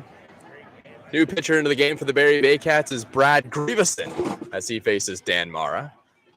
There's one thing about Grieveson is he comes into a ball game, he throws strikes. He might get it around, but he always tells me he can live with that. If he allows home runs and doubles, he can live with that. But one thing he's not going to do is allow a game to get out of hand because he's throwing balls. Swing and a miss, strike two, and right on cue, it's 0-2 against Dan Mara, but the strike throwing thing has worked for Brad Grieveson this season. He comes into this game with a 236 earned run average and 26 and 2/3 innings pitched. Mara slaps one. This one's to the left side. This could be a tough play. It's dropping and it falls down the left field line. Connor Lewis goes first to third and had a big turn around third base too. And now it's first and third as Brad Grieveson comes in, makes a great pitch, but gives up the bloop single to Dan Mara. Yeah, not much you can do on that one if you're Brad Grieveson, who has been the Baycats' de facto closer this season.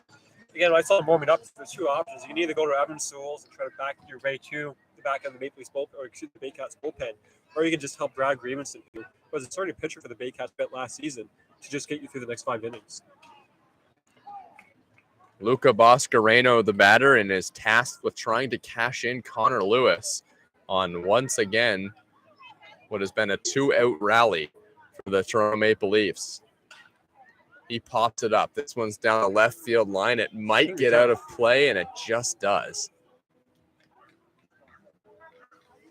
And Grievenson's go-to pitch is not some hard velocity fastball. It's that slider. And obviously, a slider to a right-handed pitcher, a batter's, especially 0-2 in the count, can be pretty lethal. So, an opportunity here for Grieveson to perhaps throw that slider away. Whether it's the strike zone or not, perhaps get a strike zone. Boscareno is 1 for 1 with a walk, but now he's in an 0-2 hole against Grieveson. Swing and a miss. Strike three. Down goes Luca Boscareno, but not before the Toronto Maple Leafs tack on a couple more runs on a huge RBI single by Connor Lewis. They lead 7-2 over the Barrie Baycats. This is Toronto Maple Leafs baseball on YouTube, presented by TD Canada Trust.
Zach Sloan back on the mound for the Toronto Maple Leafs. So far, given up 3 hits and 2 runs over 4 innings. And that came against Tyler Plumpton, but really nothing Zach Sloan could do on that one. That was a Chrissy Pitts bounce. So an opportunity here for Sloan to get through 5 innings. That was kind of the game plan coming into this one, as Dylan Jacober now takes his sweater off. And, lots of options for Maple Leafs in their bullpen tonight, to say the least. Dylan Jacober was one of the guys out to relieve Marek Deska in that game versus the Hamilton Cardinals. This pitch is inside and just misses hitting Tyler Plumpton. It's 2-1. Plumpton's a guy a lot like a Dan Mara or a Damon Topley at this stage of his time in IBL. He doesn't hit a lot of home runs, if any home runs. But the one thing he does do is he gets on base to slap hit, and he really set the tone for Mike Dubin, who's on dive for the Baycats. Plumpton swings and misses. Strike 3. Another strikeout for Zach Sloan. That's number 5 on the evening. And there's one away. That brings up Dewin for the Baycats. This is the guy that signed with the Baycats last season when the team had no one to play second base for a game in Brantford. They had absolutely nobody to play second base. Not an overreaction. They literally had no one to play second base. And he's been a guy that since then has been pretty much like a road player for them. He's played one home game and 2 seasons with the Baycats. So you don't see that often at any level of baseball, but he lives down in the Brantford region. And he finds himself with the Baycats now as a road player, and with no Royce and the Baycats Slam tonight, here he is playing for the Baycats. Pitch is just outside. No Brantford and Fonte either, although Brantford and Fonte has only played one road game this season, and that was a game that the Baycats had against the Maple Leafs at Chrissy Pitch earlier in the season. Check swing on a pitch inside. Check down to first base. He didn't go.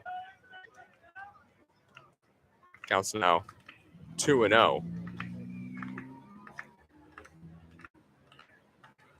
Mike DeWin is the batter. Comes into this game hitting .211 as he swings and misses. Strike 3. Down goes Mike DeWin. And that's 2 strikeouts in the inning for Zach Sloan. We have to say, sometimes, obviously, with no scoreboard, you typically look at a ballpark and see a nice board out in right field, maybe, but for us, sometimes it's a bit tougher.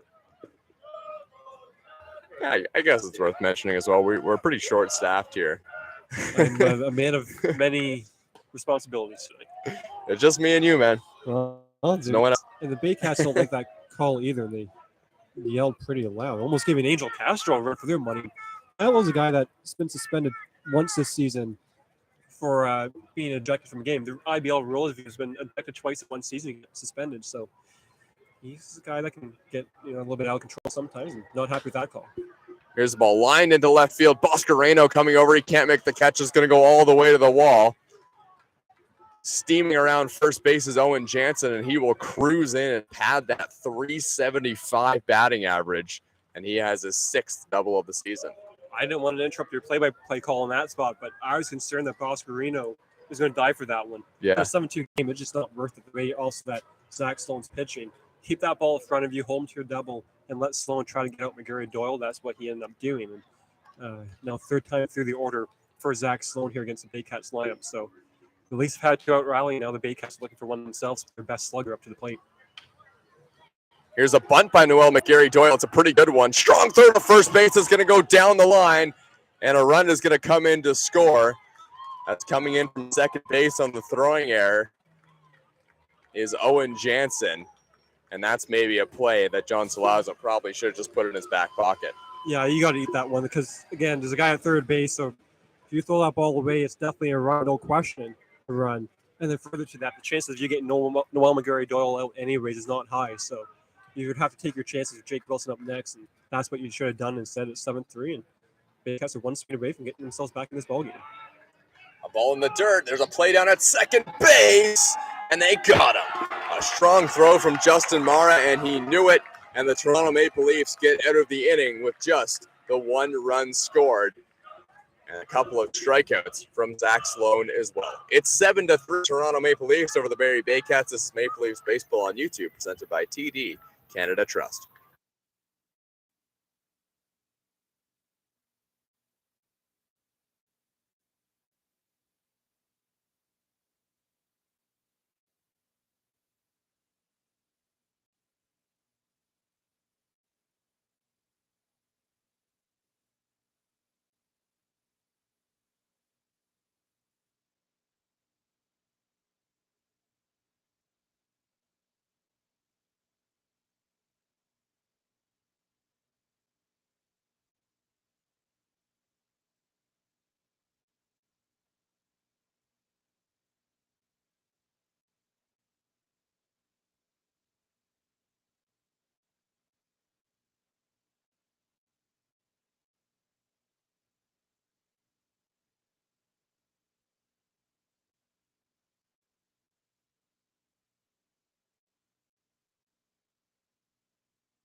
Damon Topley leads things off,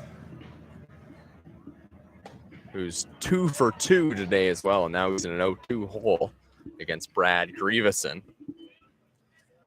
Grieveson up there, Stefan Strecker is the oldest pitcher in the league, and Damon Topley up there with Sean Riley as the oldest position player. So quite the battle here between two of the older IBL guys who've been playing against each other since 2004 when Brad Grieveson came into the league. So it's been lots of battles over many seasons between these two pitchers, or the pitcher and the position player. Classic IBL matchup here. Swing and a miss, strike 3. Brad Grieveson gets the better of Damon Topley via a foul tip into the glove of Tyler Plumpton, 1 away. I agree with this decision by the Baycats, because why bring in a guy that might come in and mop up the game or what have you? I mean, you can bring in Brad Grieveson. You're only down right now by 4 runs. You're a grand slam away from tying the game, which in this ballpark is not as tough as other ballpark. To me, it makes total sense to bring Grieveson into this game and try to put up as many zeros as he possibly can. So we talked about the tough schedule for the Barrie Baycats coming up, and that makes the wins even more important, especially ones against the Toronto Maple Leafs, who are no slouch of a team in the Intercounty Baseball League. But these are the kind of games that are tough to win, that you need to win when you have teams like the Welland Jackfish and the London Majors coming up, as that one's over the outside corner for a strike. Yeah, the Leaf schedule's not necessarily any easier. I mean, they close out July with the Jackfish twice. Meanwhile, the Baycats get Brantford mixed into that schedule as well. So, it all evens out throughout the course of the season. It's obviously a big game tonight too for either team. Also, the Baycats trying to top the Maple Leafs in the standings. The Maple Leafs looking to extend their lead ahead of the Baycats. Swinging a foul back by Greg Carrington. Yeah, well, my thoughts exactly, because the Toronto Maple Leafs, they have as tough a schedule as you can get with 2 games against the Welland Jackfish coming up, and let alone on back-to-back days as well on Saturday and Sunday. So the Toronto Maple Leafs have a little bit of added incentive to want to try and win this ball game, up by 4 in the 5th inning, in a game which is by no means over, especially here at Christie Pitts. Swing and a miss by Greg Carrington, strike 3, quickly 2 away for Brad Grieveson. And I mentioned, last half inning or bottom half of the 4th inning, I mentioned how Grieveson's go-to pitch is his slider, and both Topley and Greg Carrington go down via the strikeout on the slider. So Grieveson has his stuff in this game, and that's why that Baycats bullpen is completely empty. The Maple Leafs got Dylan Jacober up in theirs. Jose Vinicio at the top of the order with 2 outs here in the bottom of the 5th inning. Pitch is way up and away, 0-1. Jose Vinicio is 1 for 3 with a run driven in. This game takes inside 2-0. Again, we've seen 2-out rallies by both teams in the game, and a 2-out rally can get really started if Vinicio can get on base and do damage with his speed. Big swing and a miss by Jose Vinicio. He was looking for more than just a single, and now it's 2-1.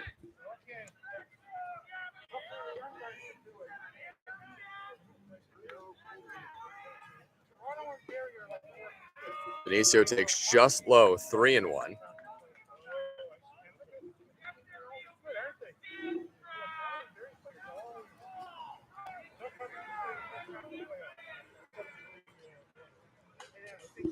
Foul and straight back, full count.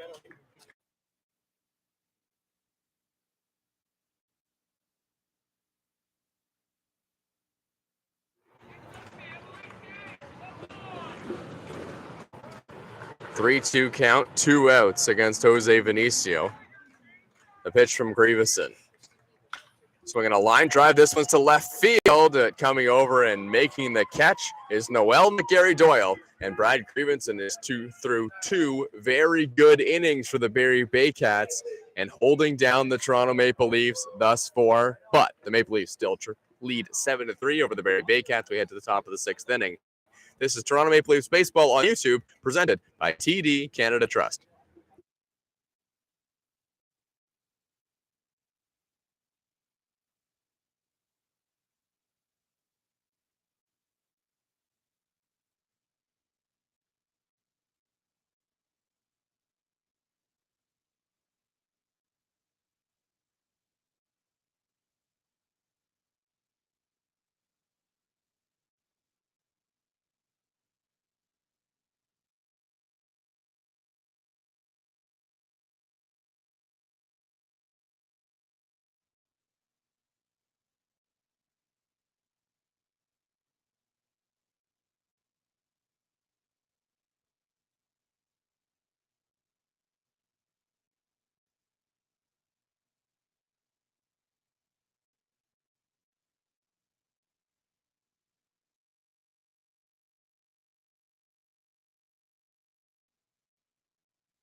New pitcher into the game for the Toronto Maple Leafs, the Woodbine Racetrack. Call to the bullpen is Dylan Jacober. Coming to this game, working his second in the last 3 games for the Toronto Maple Leafs. 5.51 ERA on the season for Jacober. And welcome to the ball game, Dylan Jacober. He's facing 2, 3, 4 in this Baycats lineup. Their 3 best bats, so not easy. And he has Jake Wilson, a lefty, to start things off. Lefty, righty, lefty.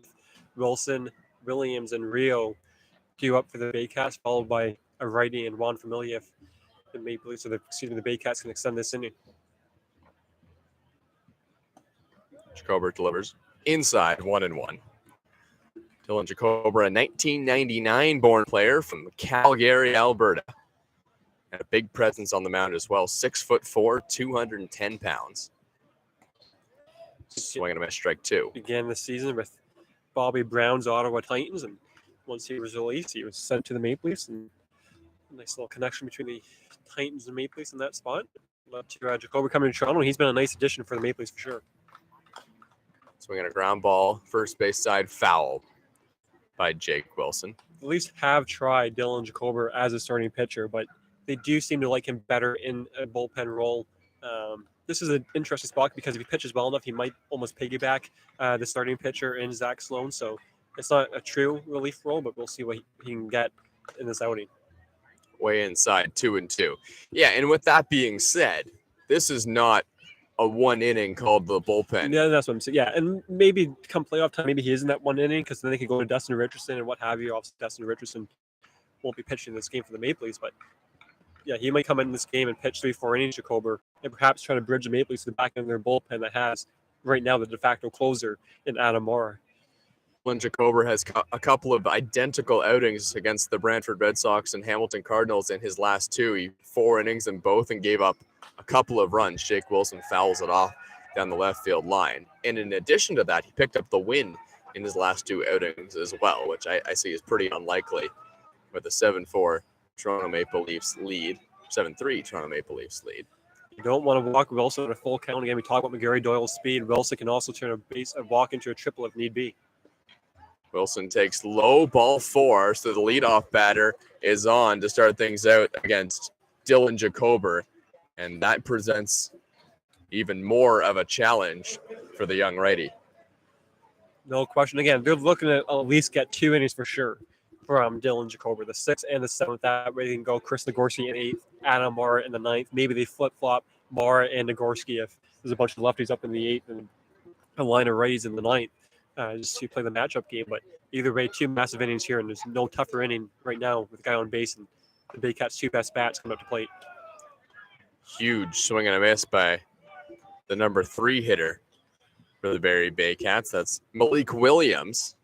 And Williams has, I say, the longest home run against the Leafs all season. It came up in mid-Hurst, and it was off Angel Castro in the 8th inning in that start that Castro had.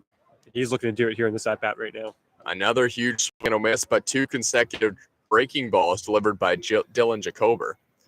Malik Williams, in addition to the power numbers, is batting .353 this season, that ideal leadoff hitter. And boy, is he ever a dangerous bat, but in an 0-2 hole. Here's the pitch. Over the outside corner, strike 3 called from Dylan Jacober, and that is a massive out number 1 against a tough guy to get out in Malik Williams. And for Jacober, you get that strikeout, and you take a bit of a deep breath because you just got out, in my mind, perhaps the best right-handed bat in the league.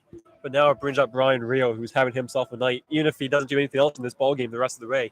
A moonshot home run to the soccer field in the first inning, and then a ball that could really have been a triple, depending on his speed, in the later on in his next at bat. So a big threat here and a massive speed on the first pitch. Rio swings and misses, and Dylan Jacober has got something working in these last 2 batters that is missing the bats. That's another swing and a miss by a good batter for the Barrie Baycats. Here's the 0-1.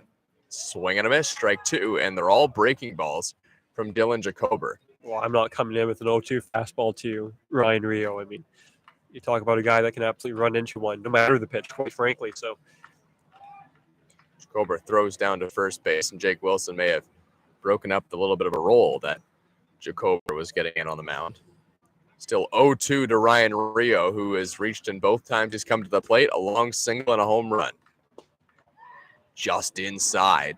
1-2. That would have been a massive pitch for Dylan Jacober to get out of that leadoff batter getting on in Jake Wilson. And man, if Angel Castro was the umpire, it'd be 2-0. But Angel Castro is not the home plate umpire. And let's call a ball. The 1-2. This one's hit on the ground to third base. This is going to be a tough play for John Salazzo. Long throw and coming in and a smart play by Aiden McCaskey to make sure that throw didn't get down the line as he came in aggressively. Not much John Salazzo could do on that one. And it goes as an infield single for Ryan Rio. Yeah, and honestly, if the Leafs aren't shifting, the inning's over. The half inning's over, and you're off to the bottom of the sixth inning because that was a tailor-made double play against a guy that doesn't have a lot of speed coming out of the batter's box. But the Maple Leafs shift, and sometimes you shift, and the ball gets hit right to the shift, and sometimes it doesn't, and now it leads to potentially a big inning for the Baycats.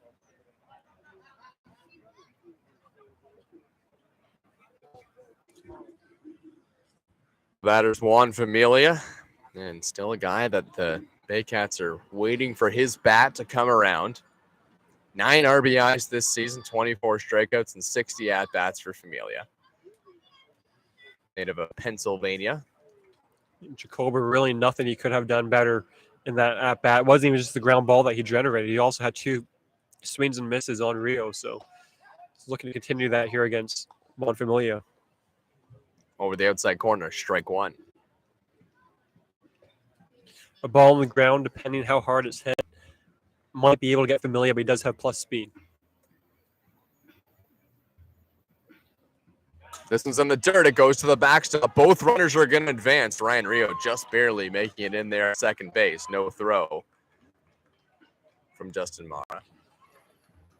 Now you could really use the strikeout here against a guy that's prone to strikeouts, but if you're Juan Familia, a base hit would do wonders. I mean, it might not get in Rio from first base or second base, but it's definitely getting 1 run in it, and it brings a tying run to the plate. So a big out here for Dylan Jacober if he can get it. But if you're Familia, you're calling the NFL at this point, cut the lead to 3 and extend the inning for Carson Burns. Ryan Rio 3 for 3. And this one gets to the backstop, but it's going to bounce right back to Dan Mara. Or Justin Mara, I should say. And that's a fortunate bounce for the Toronto Maple Leafs.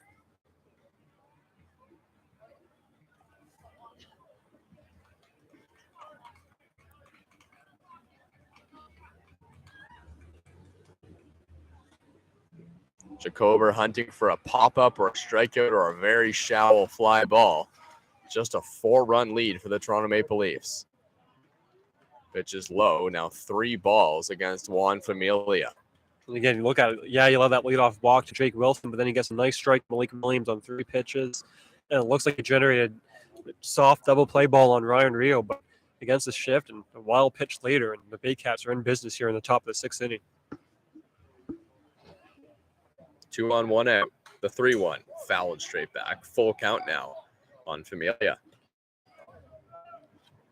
The Baycats bullpen's empty too, but the Maple Leafs bullpen empty as well. And this is no question any that the Maple Leafs need from Dylan Jacober. If it does run into a lot of trouble, they do have Sam Green, who was throwing in the first inning. But also the plan here is to definitely through the 6th inning here with Jacober. 20 pitches in the inning for Dylan Jacober. Familia swings and misses. Strike 3. Exactly what Dylan Jacober ordered, and he did it himself. And now there's 2 on, and Barrie Baycats really, really need a base hit here to cash in those 2 runs. And they have the right guy at the plate in Carson Burns, a guy that loves hitting here at Christie Pitts. He's a left-handed batter facing the right-handed pitcher, and he has the ability to absolutely slap one, find some green, and make this a 7-5 game. So a big at-bat here. Up high, ball 1. Carson Burns is 0 for 2.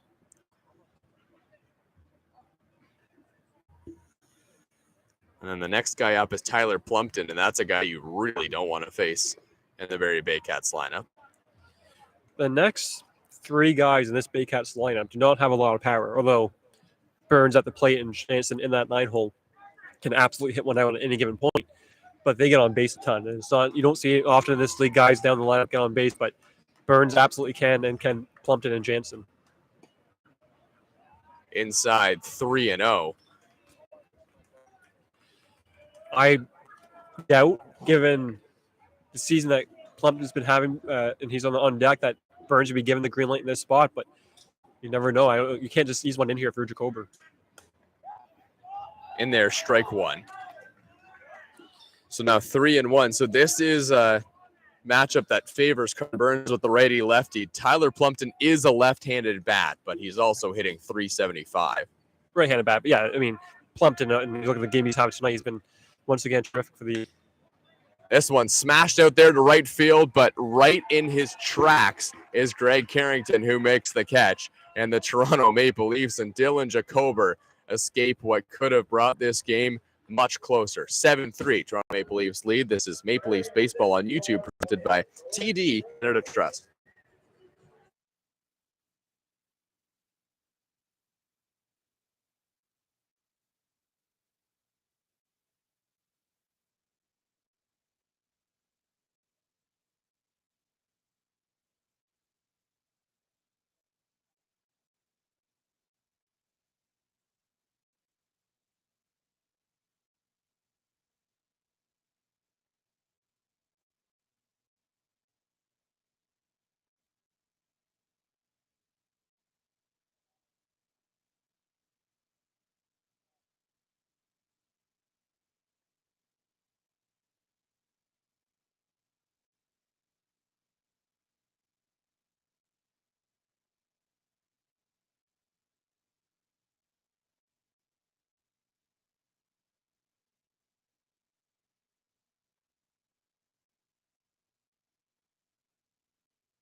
Welcome back to Dominico Field. Thomas West here and Ryan Eakin.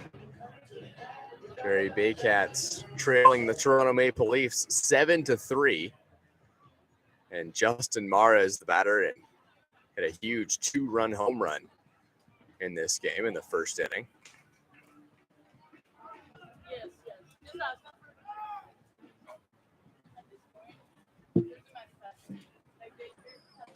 Brad Grieveson entering into his third inning of work, and he's been fantastic so far.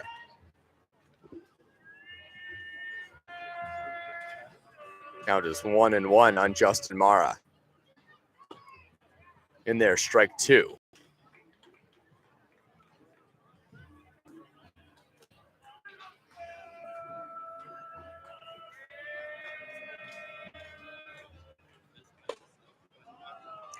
Two and two. Justin Mara hit his 11th home run to tie both Mullen and Gideon for the IBL lead in home runs. Swing and a miss. Strike three. One out for Brad Grieveson. And Brad Grieveson continues to have success against Justin Mara this season, and Grieveson's doing everything that the Baycats would have loved to got from him. And he's pitching into his third inning now, and he's coasting. So John Salazzo 2 for 3 this evening. But the only thing that he doesn't have is that RBI, and that has been a staple of it this month of July for John Salazzo.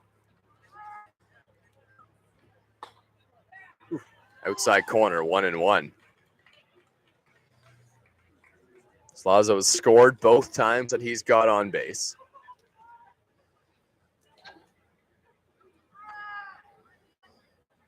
And the Maple Leafs are still searching to find an option or an answer against Brad Grieveson, who's rolled through 2 1/3 on just 29 pitches against the Maple Leafs. And that is the product of throwing strikes, but he's been getting guys out as well. This one's fisted foul down the left field side by John Salazzo. And he doesn't really have any pitch count that he get to, so I have to come out of the game now. He can probably throw around, if need be, 80, 90 pitches, which, given his top of the sixth inning, would not be an issue. Swing and a miss, strike 3. Brad Grieveson gets another strikeout, and there's 2 away. And for Brad Grieveson, that is strikeout number 5 in this relief appearance in just 2 2/3 innings. He is a strike-throwing machine. There's no question about that. And that Baycats bullpen's empty, and why would it not be? I mean, Brad Grieveson can probably get the Baycats home in this game. And by that logic, you say, okay, well, if he keeps pitching like this, the Maple Leafs might be maxed out at 7 runs, in which case this game's going to come down to who has a better bullpen. Breaking ball that was swung and missed in the dirt by Aiden McCaskey. Now over the outside corner, and once again, Brad Grieveson. How many times have we seen it so far? 0-2 count on the batter, and 1 pitch away from getting through a quick inning. Inside corner, strike 3 called. Brad Grieveson strikes out the side. Now has 6 strikeouts in 3 innings. A guy who throws strikes is getting the strikeouts as well. 7-3 lead for the Toronto Maple Leafs over the Barrie Baycats, but the offense has been stunted so far, and now it's up to the pitching as Dylan Jacober comes out for another inning of work. This is Toronto Maple Leafs Baseball on YouTube, presented by TD Canada Trust.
Welcome back to Dominico Field. Thomas West here alongside Ryan Eakin. It's 7-3 Toronto Maple Leafs over the Barrie Baycats. We're at the top of the 7th inning, and Tyler Plumpton leads things off for the Baycats. Dylan Jacob out for his 2nd inning of work. A traditional leadoff hitter, but Plumpton gets on base. This is a ground ball. What a play by John Salazzo. Quick throw on to first, and he got him on the short hop. 1 away. And for Jacober, it doesn't really matter from a pitch count perspective, like what he's at. You know, we can say, oh, he's not a lot of pitches. That doesn't mean all that much because he's not pitching, I don't think, beyond the 7th inning. But a nice quick out can definitely set the stage for a nice inning for Jacober, as Mike do when it comes to the plate. Jake Wilson, the leadoff guy, which is someone who you don't want to be on base, got off last inning against Dylan Jacober, but he was able to get a couple of huge strikeouts and then some hard contact, but ended up being a line/fly out to end the inning with 2 runners on for the Barrie Baycats. And we mentioned off air, this is an inning that Dylan Jacober really needs to get. There are options in the bullpen for the Toronto Maple Leafs, but it would be really important for him to get through this inning. Yeah, if he gets in trouble, you go Ryan Wells here in the 7th, and you go Nagorski 8 more in 9th. You might see more in the 8th just because the line of lefties coming up after you get through Mike Dubin in this spot. You face 3 straight lefties, and Jansen, McGarry, Doyle, Wilson, and they face a righty Williams before he faces a lefty and Ryan Rio. So you might see that happen, but yeah, it makes everyone's lives easier on the Maple Leaf side if Dylan Jacober gets through the city. And if he gets to this inning efficiently, it's also not impossible that he pitches the 8th inning. He hasn't had an outing that was shorter than 3 innings since June 16th against the Kitchener Panthers. That was sort of an 18-6 win for the Toronto Maple Leafs. Here's a ball that is swung on and missed. A hard throw to first base, and just in time to complete the strikeout by Justin Mara. And there's 2 away. And now that I say that, it actually almost seems like Dylan Jacober may actually come out for another inning if he is able to get through this batter. I mean, I think that would be the logical play, although I do wonder if the Maple Leafs have a plan in place that they want to stick by. But personally, if I was in Damon Topley's shoes, I personally would say, Colby, get this out here. I'm giving you at least the first batter. But I'd had him more than lefty on standby. Here's a ground ball, and looks like he's going to get that quick out. Mara throws to first, and that will do it. What an inning that time from Dylan Jacober. He sets down the Barrie Baycats on under 10 pitches, and the Toronto Maple Leafs continue to lead 7-3 over the Barrie Baycats. This is Toronto Maple Leafs baseball on YouTube from Dominico Field, presented by TD Canada Trust.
Connor Lewis leads it off for the Toronto Maple Leafs against Brad Grieveson, and Dan Mara is on deck.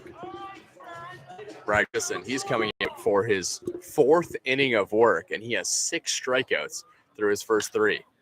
High chopper, this one's going to get through, and by all the infielders, including Carson Burns, and that's going to be an infield, or, well, what could have been an infield single, but a chopped single.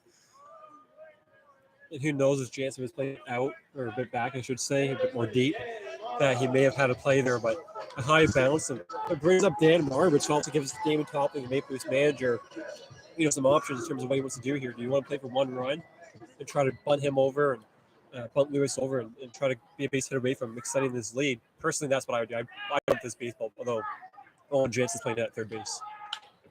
Here's a ground ball. This one's in a similar place. Throw to second, not in time. Another infield hit, or I guess that one will go as a fielder's choice. But Connor Lewis, using that great speed, beat the throw to second base. And in all fairness, that throw from Carson Burns was on a hop to second. And that's probably what cost him getting the out. Yeah, Burns doesn't even keep that ball in the infield. I thought was quite impressive. Yeah. So Burns, to me, is putting on a clinic right now at shortstop. And now, to me, we talk about bunting all game, whether it's Damon Topley, on all that. To me, this is an absolute no-brainer that Luca Boscarino is bunting this baseball. Well, let's see if Boscarino can get this bunt down. He's been asked to bunt before. Oh, you have to get down. You can't have a spot here where you pop up a bunt or anything. But Grieveson is going to be pitching knowing that a bunt's coming here. Well, Damon Topley's on deck, and Grieveson should throw to second base, no doubt trying to see if Luca Boscarino will tip his hand. Owen Jansen, that's absolutely right idea, but Owen Jansen's playing back. He's not expecting to bunt here, at least down the third base line. Like William at first base is playing a bit in. The bunt is not on the first pitch, and it's down and in. And maybe Damon Topley is going to take the bunt on himself. I got to be bunting this baseball, though, if I'm Luca Boscarino. You bring up Damon Topley, a professional hitter, and hope that he can then slap a ball into the outfield. I personally would do that myself, but hold on a second. Boscarino hammers the I don't know ball what I'm talking about. out the left field, and it's gone. I don't know what I'm talking about. Luca Boscarino, a 3-run home run, and the Toronto Maple Leafs lead 10-3. Look at that. And that's the thing, too. Like, I'm a guy that is not a small ball guy. But I think in this spot, it was a nice opportunity to bunt with Boscarino, who hasn't hit a home run all season. But why do a bunt, advance the runners, and play some small ball when you can hit a bomb? I mean, we got Luca Boscarino hitting bombs and Damon Topley laying down bunts on Wednesday night at Christie Pitts. Well, that might have been a gut decision to let Luca Boscarino swing away, and out of nowhere against a guy who came into this inning striking out 6 and not even allowing a hit, allowing one hit to Brad Grieveson. The first 2 get on base, and then Luca Boscarino clubs one opposite field to left center field, and the Toronto Maple Leafs have opened up a 7-run game. If you're Brad Grieveson, you have to be saying to me, are you kidding me? Like, back-to-back balls, first 2 guys get on base via infield hits, and then Luca Boscarino takes me deep. Hello. There's the second time that these 2 have faced each other, the 2 veterans in the IBL. This time it's a line out right back to the pitcher. And making a fantastic catch on that one was Brad Grieveson. I remember talking to Damon Topley when I first joined the Leafs back like August. And one of the conversations we had was, we talked to guys at the Baycats. One of them was Brad Grieveson. He was just saying how impressed he is that Brad Grieveson at his age is doing what he's doing. Obviously, Damon Topley not exactly a spring chicken himself, but I mean, the mutual respect is there between Grieveson and Topley. 41 pitches now for Brad Grieveson, who's trying to get through this inning, the bottom of the 7th. 3-run home run by Luca Boscarino. There's 1 away.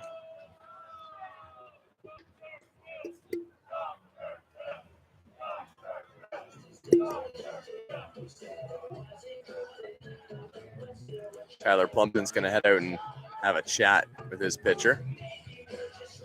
Ryan Wells going at Maple Leafs bullpen. Potentially his last game before heading back to school. So now in a 10-3 game, not that any lead is safe here at the Christie Pitts. Domingo felt Christie Pitts. I think you might see Ryan Wells in the 8th inning after 2 brilliant innings of relief from Dylan Jacober.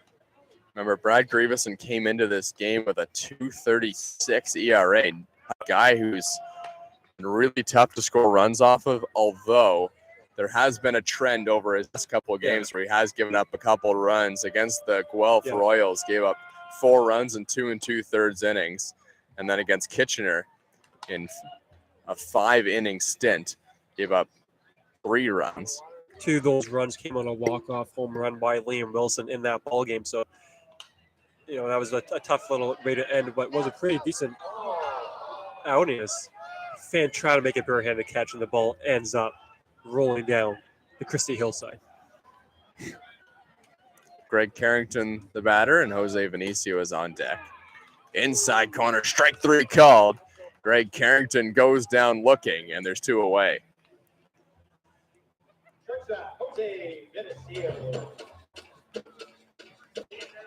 Yeah, just to put a bow on that walk-off home run you mentioned for the Kitchener Panthers, that was a 15 or 15-14 win. And that was a game that I'm not even going to try to explain it in terms of what happened in the top half of that inning when the Baycats took the lead in extra innings, where you had an infield fly rule and ball was dropped and runners came home, all that kind of stuff. You can catch it on the Panthers YouTube account, but that was a wild game.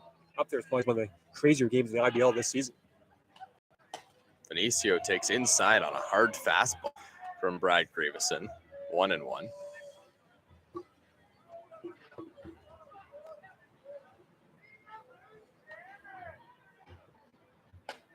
Swing and a miss, strike 2. Grieveson, a big fan of those guys down the third baseline. After the last Baycats Maple Leafs game, he went and visited them, but they're giving him no mercy right now down the third baseline. The Bushman that Ryan refers to. Here's ball fouled off left side by Jose Vinicio.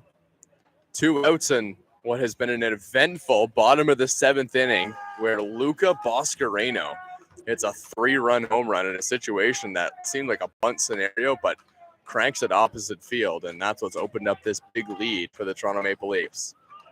And you thought that ball, I could tell by your voice, you thought that ball was going off the bat. I did. I thought it was going to be a ball in the gap, but no, you were calling off my small ball talk. Of, no small ball here at Christie Pitts unless it's from the DH spot, Game Topley tonight. Vinicio hammers one left field line, but it's foul. Yeah, that ball by Luca Boscareno, there's not a lot of wind. The ball will really carry on those kind of stagnant wind evenings. Not to say that it's particularly warm, but it's not cold. It's a good time for balls to carry, but that's not what got that ball out. That was some good power on a pitch down and away by Boscareno. Jose Venicio hits a ball up the middle. That one gets through. A 2-out base hit for Jose Venicio, who's now 2 for 5 this evening. Yeah, just got a text from a IBL media guy saying never bunt. So that's chicks don't dig the small ball, right? I mean, it's a long bus. No one is a user fancy to buy a bunt, are they, Thomas? Yeah, Some might be. Some might be. It's not my mindset. Yeah, I mean, that bunt by Damon Topley may have impressed a few people. Definitely up here anyway. Oh yeah, yes, that I was definitely impressed by.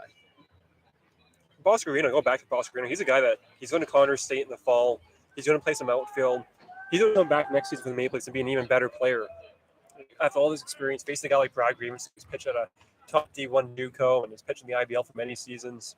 So Boscareno, a bright future ahead of him. It's just like so many of these Maple Leaf young guys that Damon Topley has managed to bring in this season.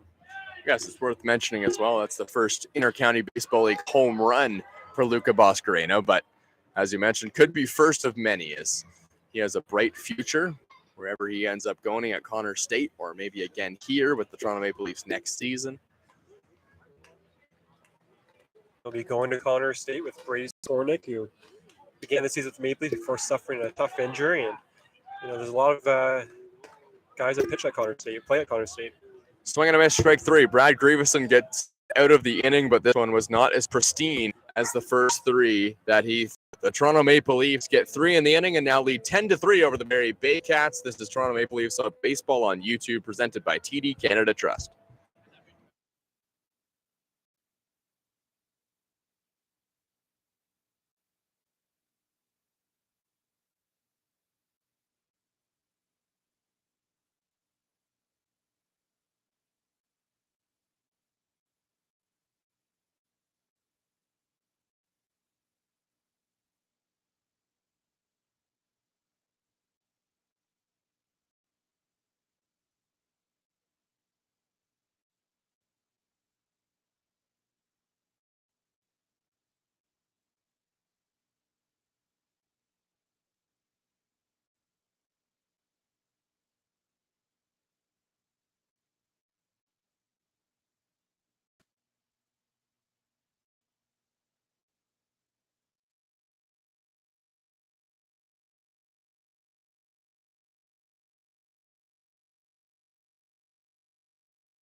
Welcome back to Toronto Maple Leafs Baseball on YouTube, presented by TD Canada Trust. Thomas West here with you alongside Ryan Equin. 10-3 lead for the Toronto Maple Leafs over the Barrie Baycats. We're in the top of the 8th inning. A new pitcher for the Toronto Maple Leafs is Ryan Wells.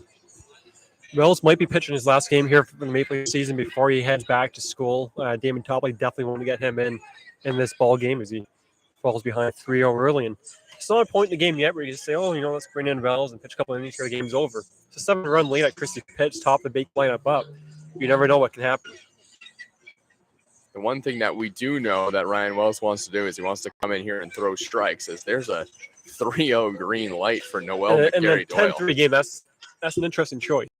Because at this point, a home run doesn't really mean anything. A home run is the same as a walk. So at this point, you just want to get on base.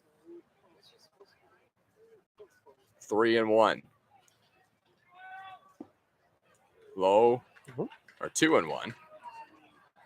Come on, Ryan. Oh yeah, I need a scoreboard out and right. I'm going to start ball invested in. I can just see. I can just picture one right field porch, right in the soccer field. Yeah, we could just turn the scoreboard around. Wouldn't that be nice? Fouled off left side, so Ryan Wells has brought himself right back into the count. Now the other option is to have point streak open as a tab too, but we have also a million tabs open for a bunch of different reasons. But now it's 3-2. Outside ball 4, and Noel McGarry-Doyle heads down to first base. He's got a speed, but might not be running with a 7-run lead for the Toronto Maple Leafs. And don't go away just yet. The top of the order is up for the Barrie Baycats, and these are the guys you want up, starting with Wilson.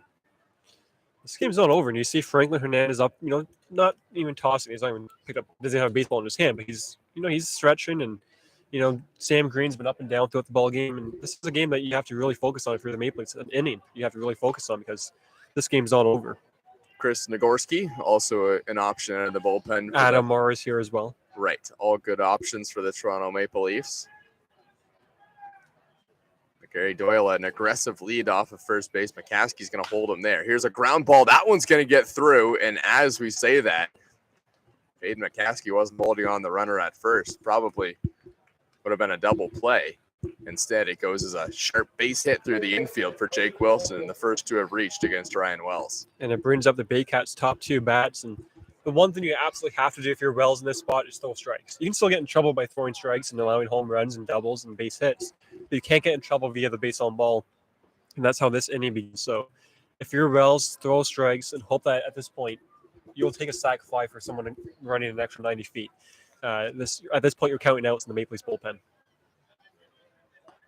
Malik Williams takes a strike. And in case in point right here, now there's 2 on with nobody out for the best hitter, as you've mentioned multiple times, maybe in the Inter-County Baseball League from the right side of the plate in Malik Williams. Breaking ball. That one's in there for a strike, and that one looked like it had a ton of movement from Ryan Wells. And I want to shout out Liam Wilson in case, it's an off day for him. Maybe he's playing right-handed bat for the Panthers, an outstanding hitter, a perennial MVP candidate. But yeah, Malik Williams is one of the best in this league. Long foul ball, but way foul down the right field line. Malik Williams is the guy hoping to get drafted, and who knows? He keeps playing the way he does, and he might get independent opportunities and what have you. So definitely a bat to keep an eye on. Here's a fly ball. This one may get out of play as well. Yes, it will. Yeah, and Malik Williams is another guy who the results are there, but you can also see the tools, right? A huge guy, athletically prowess. You look at the power numbers that he's been able to put up, and you can see where the power is coming from in that frame as well. No question. Look at what he did, top D1. He's one of the best sluggers in the nation in terms of Canadian bats coming out of college. He just finished his senior season, and he was one of the best bats, not only in Canada, but really in the States. He was up for awards and all that, so conference awards and what have you. So a massive bat and not easy out here. And again, a big out too, because it doesn't get any easier with Ryan Rio, the former Phillies draft pick, on deck.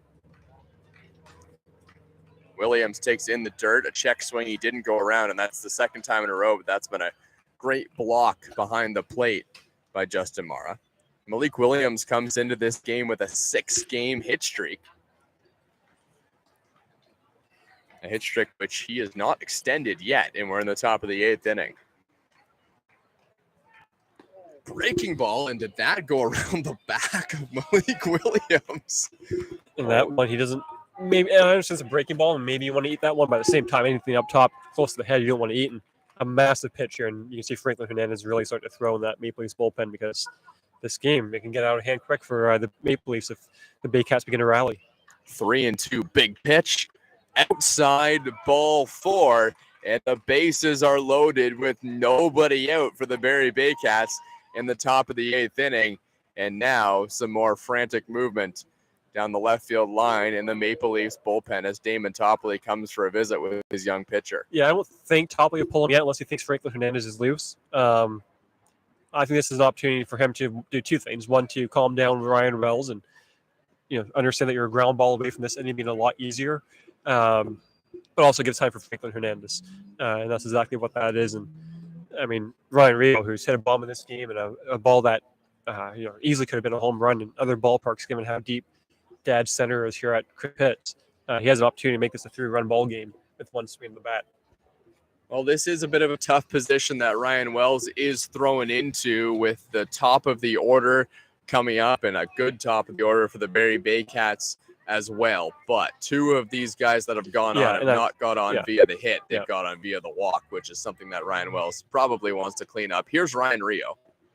Especially in a 10-3 game, you got to throw strikes. Again, this is the one thing you absolutely have to do. And you walked Williams, you walked, Noel McGarry-Doyle, so you got to throw strikes.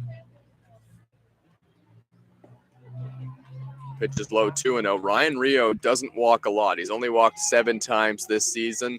Loves to swing the bat. He's got 24 RBIs, and there's a bunch that are almost mandatory for him to cash in right now if the Barrie Baycats want to come back in this game. Big swing and a miss, strike 1. I was just going to say, you can't now just say, okay, I just got to throw a strike. I just got to throw a strike, because you do that, Ryan Rio's hitting another ball to the soccer field. But a massive at bat. If he doesn't get Rio out here, this is going to be the end of Wells' night. I don't have any doubt about that. Bases loaded, no one out. Pitch is outside, full count against Rio.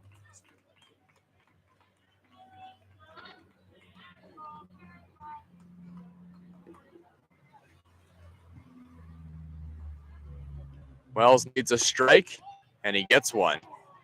And they're now 3-2. That was a nice pitch. There's also a bit to the outside, so if Rio did swing on that one and make contact with it, you're perhaps looking at a ground ball, which could have turn 2. Can Wells find the zone? He does. It's fouled off by Ryan Rio. This is a point where the young pitcher really has to bear down against one of the top guys at putting the bat on the ball in the Intercounty Baseball League. Yeah, where that's the other thing too. He's tough out, but you got to get him out here at least. Definitely don't walk him and force him to come up the hit. Another full count pitch from Wells. Swinging a foul straight back. And to me, this is the advantage for the batter in this point. As the at-bat goes on, and you've seen everything that Wells can throw. If Wells throws anything else more in the strike zone, Rio's seen all of it. So Rio really is truly one swing away from really opening this ball game up, or getting the Baycats back into this ball game.